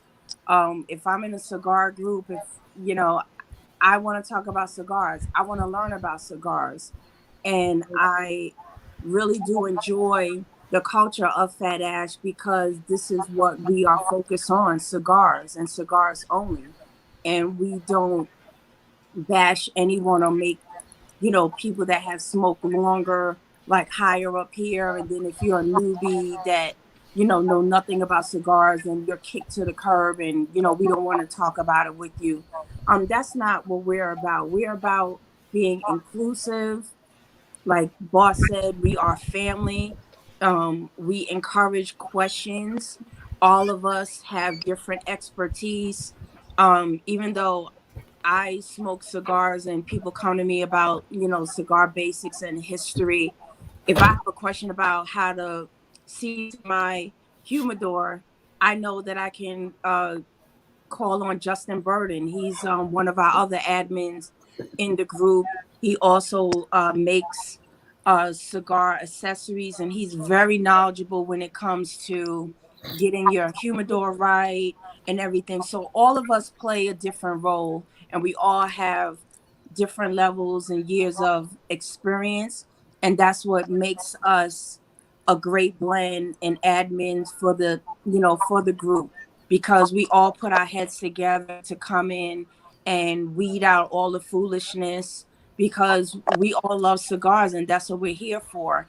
And I think that's what a lot of people want to join Fat Ash, and a lot of people have commented about it. They were like, one thing I like about this group is y'all talk about cigars, only cigars, because there's so much to learn. There's so many cigars to smoke. So every day you're going to learn something new. Sometimes you could be reading a post and be like, oh, I didn't know that. Oh, we're all learning, regardless of our age, where we are in our cigar experience. We all learn from each other, and we want you to learn. We don't want you to just, pop your head in and feel intimidated. We don't want you to feel intimidated. Feel free to ask a question. If you don't feel comfortable posting a question, you can always hop in one of the admins DM, be like, what about this? What about that? And we'll create a post to get more dialogue because we want you to feel comfortable, especially from a woman's perspective. We want the women, Sisters of the Leaf, to feel comfortable within the group. And also when you go out to the lounge, when you're going out around your more experienced cigar friends, you may not be on that level, but you can say, okay, yeah, I was in Fat Ash and I watched the Sister of the Leaf podcast on Sunday. And yeah, Mia taught me about this or Toya taught me about this. So yeah, I feel comfortable. We want you to get confidence in experiencing cigars and feeling confident when you go into a lounge. So that's my purpose as an admin, to keep everything clean and cigar related, and also for the women to be able to hold your own wherever you are and to be knowledgeable. Um, and I don't. This may be the last question. I'm not sure. As I said, front porch discussion is not scripted. We just go as long as we Mhm. go, or we cut it when we need to cut it. It's just like sitting on the front porch, you know. Um, so, what about those that are worried about health concerns? I've done some research, and it's recommended that one cigar a day is best. One or two cigars, you're not looking at any danger to your health. But what about those people that are concerned about health health issues from smoking cigars? We're in a cancer society now. A lot of things happen. You're worried about smoking cigars. With cigarettes, you're worried about the lung cancer, but cigars, more so the mouth cancer and throat cancer. I'm not that concerned because I don't smoke that many cigars a day, maybe one or two. Talk to us about that.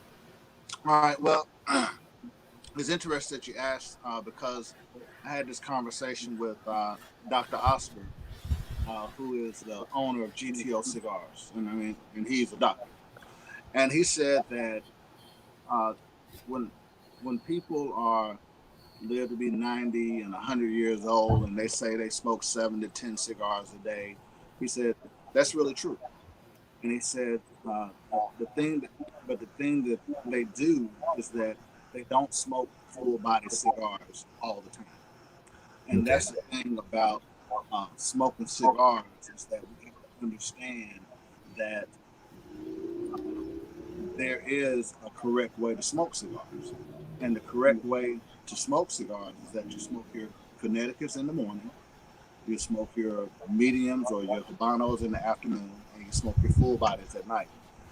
One of the biggest health concerns that we really have in smoking cigars is that we run the risk of damaging our receptacles if we smoke full body all the time.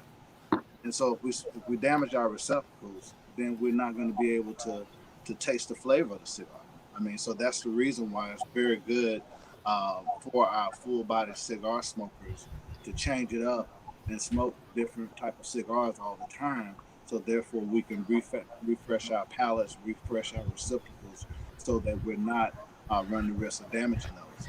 So there is a correct way to smoke cigars, and after I had that conversation with him, that's one of the ways that I try to do is that and that's why I always have Connecticut's in my humidor, or I do a tobacco in the morning. I can do a PA in the morning because it is a medium cigar and it's not very heavy. Um, but then as the evening goes on, then I start getting into my LFDs. I start getting into my blind man bluffs. I start getting into my fathers, and as the evening goes on. So I probably smoke one full body cigar a day, but I probably smoke two, three, 4 cigars a day, but maybe just one full body. So I do think that there is a correct way for us to smoke cigars. Yeah, there's always a way, and like everything is it is a risk. And I also tell, I take cancer very seriously. I'm a cancer survivor twice, not related to smoking, but if anyone that's concerned, that would be concerned, it would be me of all people. Um, but my grandfather lived to 90 something years old. George Burns lived to what, like 100 something. Winston Churchill, Fidel Castro. These are major cigar smokers, and they lived a long, full life. And with anything, everything is in moderation, and it's what you can handle. You should know when to stop. So if you're, even for me, average, I would say I smoke maybe 3 a day, but that's not every day. I have one day and I only want to smoke two. And so you have to use discernment. You have to use good judgment. I mean, if you know you're predisposed to cholesterol and high blood pressure and gout, then you shouldn't be eating beef Wow. and pork all day long. You know what I'm saying? So you have to use good judgment. It's all about good judgment. And people always say that. I got into a very heated discussion, and I probably got very defensive because anything that you have a passion about, you get defensive about, just like your children or your business. And if someone comes to you, be like, oh, well, you could die from smoking cigars, whatever. I said, first of all, there's a difference between cigarettes and cigars. Cigarettes you inhale, is Hmm. you put it directly in your lungs, and it's full of additives and a whole bunch of chemicals that has been proven that all those manufacturers in the menthol cigarettes, and whether they take the filter out or or not have the filter in or whatever, it's still a high risk, because of what's in that cigarette. Cigars are all natural. Cigars are from beginning to end. Everything that you touch has no additives, have no chemicals whatsoever. And so you have to use good judgment with that. And like Boss said, it's all about moderation and smoking it correctly. Um, You're not going to be smoking heavy duty asylums, 3-4 times a day. Even if that is your favorite cigar, there has to be a point in the day where you be like, you know what, I don't really feel like something full body right now. Maybe I'll, smoke something else. Maybe, if I didn't, have my breakfast cigars in the middle of the day, I'll smoke a Drew Estate or I'll smoke something else. And so it's all about your taste, it's all about your preference, and it's about having the right education. You do not inhale cigars. Um, you definitely don't do that. Even if you tried to do that, you'll be so violently ill. You wouldn't want to do it again anyway. So that's the huge difference between cigarettes and cigars. It's a big difference, and most people are not puffing on as many cigars in a day as someone that smokes cigarettes. Yeah. It's a big difference. So Oh, my and just a no, side note, you see how long we've been a podcast. I'm just at the end of my PA cigar. I have not had to light it not Me one neither. time, Me neither. and I'm down to the end. So this is my round one, and now it's time for round two. Round well, two. I've already lit another one. I got me a brick house here, um, but I started smoking that leaf early before we even started this podcast. But to my weed smokers and my cigarette smokers, did you hear that? We don't take these cigars into our lungs. We don't take No. them down. So you know that cuts down on the risk. So if you're concerned about health situations and you're interested in smoking, I would say just try it. Get with somebody that's knowledgeable, smoke with someone that's knowledgeable or has semi knowledge, and understand that you don't ingest that. Um, Eric, you got another question or anything you want to say, man? Yeah, I do, because I got to get out of here. Give Yeah. me some top do's and don'ts as it relates to cigar smoking. Huh. Okay. You mean like in your personal time or going to the lounge or just Okay, good. Okay, let's say personal time. always have water? Have the correct tools that's appropriate to the cigar. I'm about to smoke the leather rose, and like we were talking about the cutters. Um the leather rose is a torpedo, so I would absolutely need a V cut. You need a V cut for that. You don't use a punch or cut it because it doesn't necessarily have a rounded cap. So if you tried to use a straight cutter, you would damage the integrity of the top of the cigar. So you don't want to do that.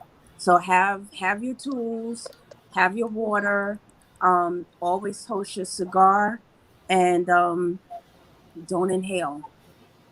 Oh, Never inhale. and I'll take it kind of from a lounge perspective. Um, Men do not light other men's cigars. Most What? definitely. What? Most Men, definitely. You had to no, say we that? don't. Men do not light other men's cigars.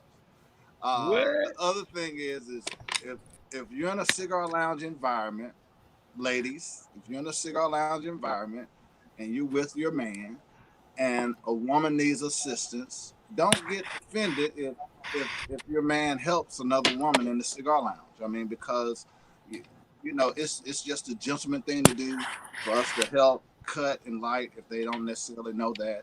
So don't get offended if they do that. Do not lick your cigar and then No, ask to use somebody else's cutter. Do no. do not do that. You have a better chance of just biting it off with your teeth and smoking it because no one's gonna let you use their cutter. uh, have your own tools. That's very important. That's a very important do. Have your own tools. Whenever you go to a cigar lounge, uh, support the brick and mortar. Buy a cigar or two. Even if you want to smoke your own cigar, still buy a cigar. My rule of thumb is buy one, smoke one. So if you want to smoke your own, still buy a cigar to support the brick and mortar because you know Always. they're providing a place for you to smoke. They have lights, they have employees, they have inventory, they have things there, and they provide an environment for you to smoke. So please make sure you do that. Uh, the thing, don't be talking real loud on your cell phone in the cigar lounge. That's not the place for that. I mean, people are there because they want to relax, have conversations, and they don't want to overhear your conversation with your dude, or hear you fussing with your woman, or hear you fussing with your man at a cigar lounge. That's not what they're there for. So if you have to take a call, step out and come back in, have somebody watch your cigar, take your cigar with you, or whatever the case. You don't want to do that in the lounge. Um, so those are just a few for me from a cigar lounge perspective with regards to do's And All then right. also at the lounge, when you're at the lounge, you're just anywhere just smoking cigars. Never, ever, ever stamp out your cigar. and that's If you're correct. done with the cigar, they all come with the cigar rest. If you're done with it, whether you're at the beginning or the end, just sit your cigar on the rest, let it burn out naturally. If you have your bands, you put the band in the cigar ashtray that the lounge provides. Never ever stomp out your cigar. These are not cigarettes, people. The smell that comes from a stamped out cigar is like the worst smell ever. You don't want to do that. Just let it sit. It will burn out naturally on its own. And then when they clean up, they just put everything together. You don't leave your bands on the countertop or on the table or anything. And you don't talk loud and brag about you only smoke Cubans, because if you say you only smoke Cubans, we already know that you're not a real cigar smoker. So, If y'all smoke Cubans and Cohibas, you're right, not. Cohibas, because there's so many people with fake Cohibas. They come into the lounge with a box of Cohibas, and we look at it and we like, fake, fake, fake, fake, And then absolutely fake. and the other thing you do when you're ashing your cigar, you don't tap it out like it's a cigarette. You You just roll roll it. it.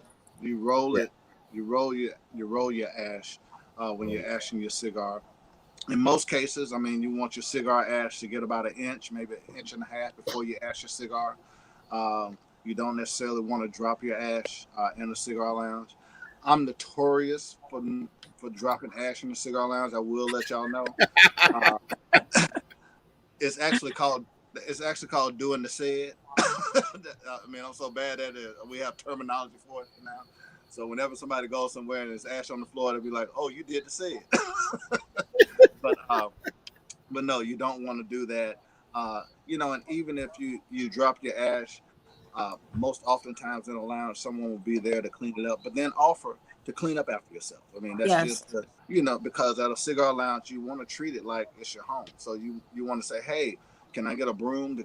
I dropped some ash. Can I get a broom? Oftentimes they'll say no, we'll take care of it. But it's just something that you want to do the gentlemanly thing or the womanly thing or the ladylike thing to do to clean up after yourself. My homeboy Rico Douglas jumped on. He's an avid cigar smoker. Shout out to Rico. Shout out to Washington Park, Laurinburg, North Carolina. The park is in the building, Rico. Um, we have Keisha Davis. She said, "I may have missed it in terms of etiquette. Is it appropriate to smoke cigars completely down to a nub?" If you want to, I mean, it's a matter of preference, but just telling me real quick, because I think the question had came up earlier, but we were talking about other things. So everyone said, well, what is the big deal about maintaining the ash? If you're in the group or any other group, you see people with these amazing ash. And yeah, it looks like an incredible feat, but it actually serves a purpose. The Mm-hmm. reason why you want to keep your ash is because it maintains the temperature of the cigar. Each time that you flick off the ash, it affects the temperature, and it causes it to overheat. So when you let the ash, what we call the cap, build up, it prevents you from having to relight it. So there's a purpose for the ash. The ash keeps the right temperature of the cigar so you can continually smoke it. Now, of course, that's not always possible because you don't want to be at the lounge and smoking with your head up at an angle because you don't want to drop the ash. You know, my thing is if you're having an impressive ash, take a quick picture of it because it will fall. Yes. But so of course it's impressive and it really does look good, but it serves a purpose. It keeps your the right temperature, the ideal temperature of the cigar. And the more you smoke it, that's how you also know that you're smoking it correctly, because your cap should be uniform. So another thing that you should know about cigar 101 is you smoke and rotate. You should not have an uneven wave, as I call it, on your cigar. You know you're smoking your cigar properly if your ash is uniform, it's gray in color, it gives off a nice, rich, creamy smoke when you do your output. And so, even though it looks good, but it really serves a purpose. And that's how you know you're smoking your cigar correctly. And that's how also you know that you started your cigar the right way. You toasted it properly, you cut it properly, because the more you puff on the cigar, you're maintaining the temperature of it, and you would have no need to relight it. So if you smoke it down to the band, with the exception of the leaf, as we talked about, that you can smoke it all the way through. When you get down to the band, then you have to remove it, because also the paper from the brand of the cigar will affect the temperature. So that cap that you had that was keeping the cigar at the ideal temperature, once you get down to the band, it will start to really cool down and you'll lose the heat of the cigar. So there's nothing wrong with if you get to the band and you have a nice cap and you have to relight it. You have to, as I say, you have to touch it up. There's no problem with that. But keeping the cap, you want to have a decent cap. You don't want to have to keep rolling it and dropping off the ash while you're smoking, because you're going to affect the intensity of the smoke. And also with regards to the question of smoking it down to the nub, uh, you want to smoke it as far as you can, as far as you can. I mean, we buy cigars to smoke them. One of the biggest things that we see that's very disrespectful to cigar smoking and the lifestyle is to smoke a cigar halfway, put it down, and then leave it in the ashtray and leave. If you're only going to smoke half a cigar, then get the correct size Right. so that you'll smoke the entire cigar. Cigars are made for smoking in one setting. So Hmm. that's why it's really important to choose the right size cigar so that you can complete that cigar before you move on to something else. So that therefore I know if I have 45 minutes before I have to go and do something, or if I go into a lounge and I have 45 minutes before I have to go someplace else, then I'm going to get me a nub. I'm going to get me a robusto. I'm going to get the correct size cigar so that I can complete it at that particular time. I'm not going to get a Toro, which is going to be an hour to an hour and a half smoke, knowing that I Hmm. don't have that much time to finish it. So we don't want to waste cigars. I mean, it's just one of those things that's just not cool. But not only that, why would you want to waste money? I mean, Right. why would you want to spend $10 to $15 on a cigar and then only smoke $7, only smoke $5 of the cigar? I mean, you don't want to do that. So make sure you're choosing the correct size depending on your smoke session, so that you can ensure that you smoke the entire cigar.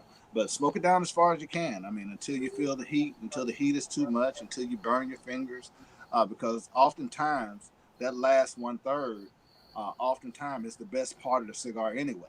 So Hmm. therefore, you want to make sure that you can really, really get to enjoy all that the cigar has to offer. Because as Toya said earlier, with good quality cigars, the flavor profile changes with every third. So if you're only smoking 2/3 of it and you don't You've smoke the missed final out. third, you're really missing out on some of the best part of the cigar. Cigar. So you want to Hmm. make sure that you can smoke it down as much as possible so that you can make sure that you enjoy the entire cigar.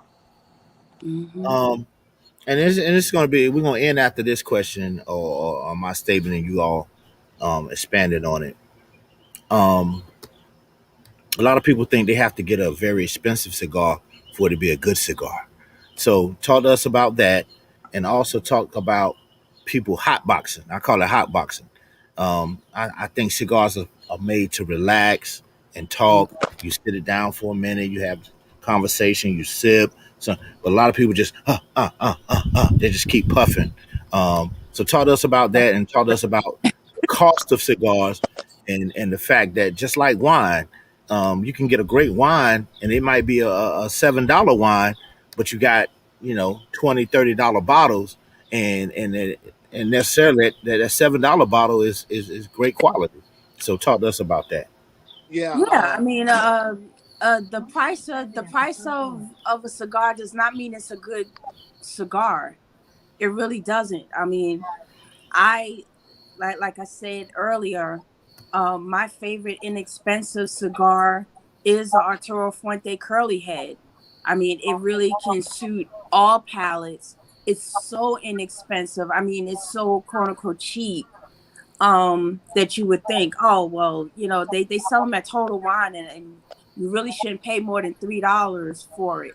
But when I tell you it is an excellent cigar, it is a good 40-minute smoke.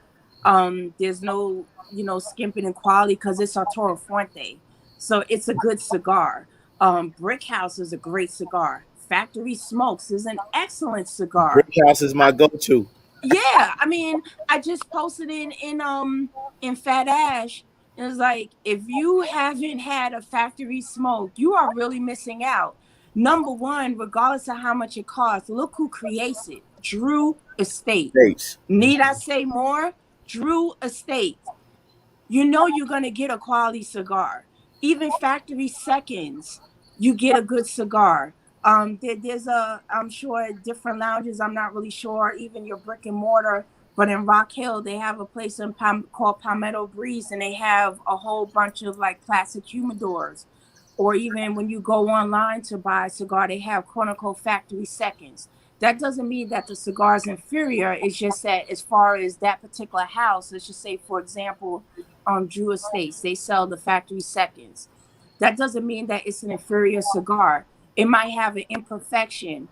Maybe doesn't have the veining in the cigar that they want for if you purchase a tobacco or something. So just because it's a factory second doesn't mean that it's going to be inferior quality.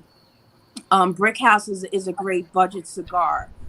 Factory Smokes, Arturo Fuente, Curly Head is really good. There's a whole bunch of cigars at all price points that you can enjoy without breaking the bank. It's all about finding something that you like, that fits your palate, that fits the time that you have. And any true smoker should have a variety of high, low, medium, different sizes, because every day is different. Mm-hmm. So you shouldn't have to, feel obligated to buy a Davidoff or buy an Opus X just to say, okay, I'm smoking a cigar. An experience is an experience. A great cigar is a great cigar. And most of the time, if you take the label off, just like for example the PA, if I took the label off and gave it to a cigar snob, they would agree like, damn, this is a really good cigar. And then I say, hey, this is a PA. A PA? What? Fat Ash? What's that? I've never even heard of it. There's so many cigars out there that you can find that'll fit your budget and your palate, and you will enjoy it. But don't sleep on the factory seconds for your like Cigar International or JR Cigars. They also have a JR's in North Carolina. I've been to that one. Yeah, Oh yeah, definitely. I grab a handful of those. I buy the bundles because I just may want to smoke and I don't want to light my LFD. Yeah, So you're not going to compromise because of how much you paid. That means nothing. How much you paid means absolutely nothing. A $30 Cuban may not taste as good as a $4 cigar. Yeah, and I totally agree. When we look at the average cost of a cigar, we're looking at $10. That's probably the average cost of a cigar. mm-hmm. Hmm. During the pandemic, I really learned that as my cigar smoking increased, that I had to figure out a way to make it cost effective to still smoke. uh, Factory Smoke is my go-to cigar. It's the Hmm. first cigar that I smoke every evening after 6 o'clock when I put down the coffee. I get them from Fox Cigars. They sell them for probably like a bundle of 25 for like $39 and some change. Yep. No tax, free shipping. All Uh, the time. so that's what I normally do. I do the factory smoke, but no, um, I had a Gurkha Dragon, and I think it was it was $35 or $50. I can't remember, but it was 35 plus the Gurkha Dragon, Woo. and it was a horrible cigar. Let me say it was horrible. Um, so when it comes to price, no, it doesn't dictate the quality because once again, it's all about your palate too, and so you have to learn what cigar is going to more so agree with your palate. And you can find some of those at a very good price point. Now, with regards to hot boxing, uh, that just simply comes from educating. It just comes from not having a very good mentor. It just simply comes from not actually plugging into the lifestyle. I mean, because the Hmm. thing is that uh, you can sit in a lounge and look around and know the people who are cigar smokers and the one who smokes cigars. I mean, Right. so the ones that are tapping their ash, the ones who are hot boxing, the ones who are doing those things, they're just smoking cigars. I mean, they're just want to be a part of the lifestyle for whatever reason. And so for those, I mean, you definitely want to try to educate them if they're open. I know that that's one thing that I really try to do whenever there are people within my circle who are smoking. I try to talk to them about the proper way of smoking because, for example, one of the things about smoking is that you want to do three pulls. When you have your cigar, you want to do three pulls, because the first one you're just pulling in the heat just to get the cigar going. And then the Hmm. second one, you're starting to get the flavor. But with the third pull, that's when you really get the flavor of your cigar. So you want to get in a really good pull on the third one to make sure you can get all the flavor that the cigar has to offer. If you're hotboxing, you're never going to be able to appreciate the flavor because the only thing you're doing is you're just burning tobacco. I mean, Right. that's really all that True. you're doing. So Yeah. it just comes down to educating, and I hope that people who are around people who are hotboxing that they would take a moment to kind of educate them and talk about the proper way to smoke cigars because that's what we should do in the lifestyle. My boy Clifton Johnson said, check out Cigar Bid. He is a Cigar bit is the devil. he is an Cigar avid bit is the Cigar devil. Oh Bid my lover. God. I've heard back and forth. Some people don't like Cigar Bid at all, but Clifton, I will say, and he can't talk right now. He's just commenting. He loves he loves those flatheads. He loves a flathead, and he gets good deals on Cigar Bid. So for him, Yeah, it works. it's the devil in a good way because before you know it, you've bid and you've won so many bids and they have your credit card on file. And the next thing you know, you're like, oh my God, I spent how much on cigar bid? So I try to stay away from cigar bid. Well, Yeah, I only do free fall on cigar bed, Right, yeah, and with right. free fall, what you do? I mean, matter of fact, I just bought a box of Undercrowns last night. You just watch it and then watch it till it goes down to the lowest price. You watch it a few times, and then once it gets down to that lowest price again, that's when you buy. So that way, I'm not bidding on a whole lot of stuff. Next thing you know, I got $300 charged on my credit card, and then I got yeah. police showing up at my door because I don't have $300 on my card. But Cliff said, yep. Yeah, he's mastered that technique. I have not mastered the technique on Cigar Bed. I watch it a lot, but I have yet to jump into that arena. But go you know, free fall. I'm yeah, telling you, try the free yeah. fall. You can't lose on the free fall. You just looking at one item. You buying that one item. You ain't competing against nobody. You just buy it when it's at a good price that you feel that you can afford. I will say he turned me on to flatheads too. I love flatheads. But this has been a great conversation. I'm Yes. gonna go ahead and make a statement that I'm gonna have you guys back again. It may be a month or so, but we're gonna come back again and we're gonna talk some more. We're gonna talk about this cigar lifestyle.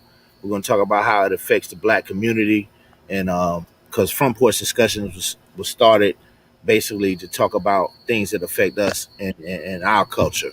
So I Yeah, thank you all for being with us. man, I, we would love to be back, man. Again, we thank you. We thank you for having Absolutely. us. I mean, Toy and I, we always look for opportunities to talk about the cigar lifestyle, the cigar culture, and further, you know, to show fat ash to everyone. And also, I Mhm. would like to say it.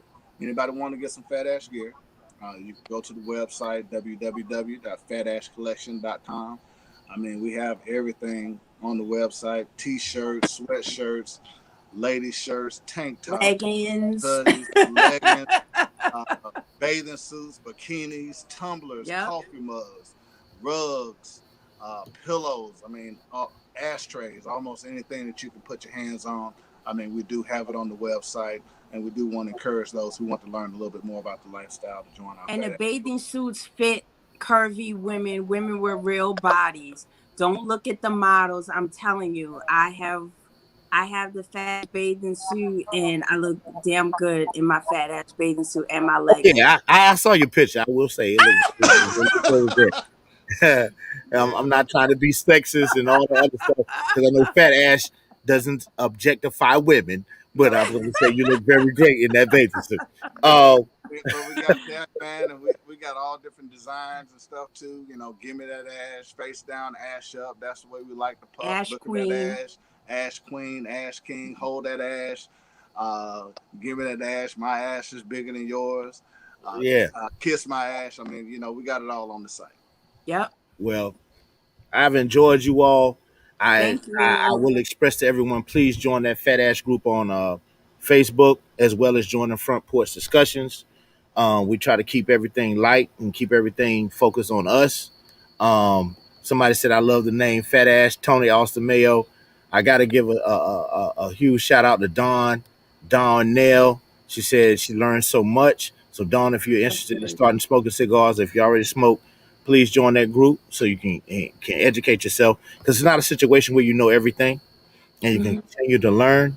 Um, Said I will be getting me some Fat Ash shirts and I'm gonna get some of those Fat Ash cigars and I'm gonna send you my number so that when you're in the RDU area, you too, Toya, that you all Okay. can come by and we can sit out on the deck or go to a lounge or whatever and have us a good time and Yeah, we're just And gonna some. I'm also on Instagram. My brand is Cigars Are Sexy, and that's cigars with a Z, on the Z. ARESEXY. I do cigar pictures, but I also do cigar reviews as well. So yeah, by Great. all means, I'm on IG. Great. Well, as you can see here, I'm out on the porch and it's getting dark, and I'm dark, and I got on a black shirt, so I'm gonna be invisible in a minute. Hey, man. I'm So gonna be when you invisible in a minute. And I will say this is one of our longest segments so far. Oh wow, We've gone about 2 hours here, and time everybody's flies been when you're engaged. smoking And good. hey, when we talk and have a good time, I don't like to stop it until we get to a point where we're starting to die down a little bit. But Okay, I thank everybody for participating, everybody thank for joining you. in and watching us. And you guys have a great, great, great rest of the week and a great You weekend. too. we And I appreciate thank you all for being with us on Front Porch Discussions. All right. we, Y'all Thank make you. sure that you Good join the Fat night. Ash group and get some Yes, Fat Ash products now. Y'all yes. got to do that. Y'all have a good evening. All right. You we too. appreciate you. Bye. Until the next time. Talk to you later. I'm going to finish this All brick right. house and then I'm going to get some dinner. All All right, right. sounds All Talk to good. y'all right. later. Later. Bye.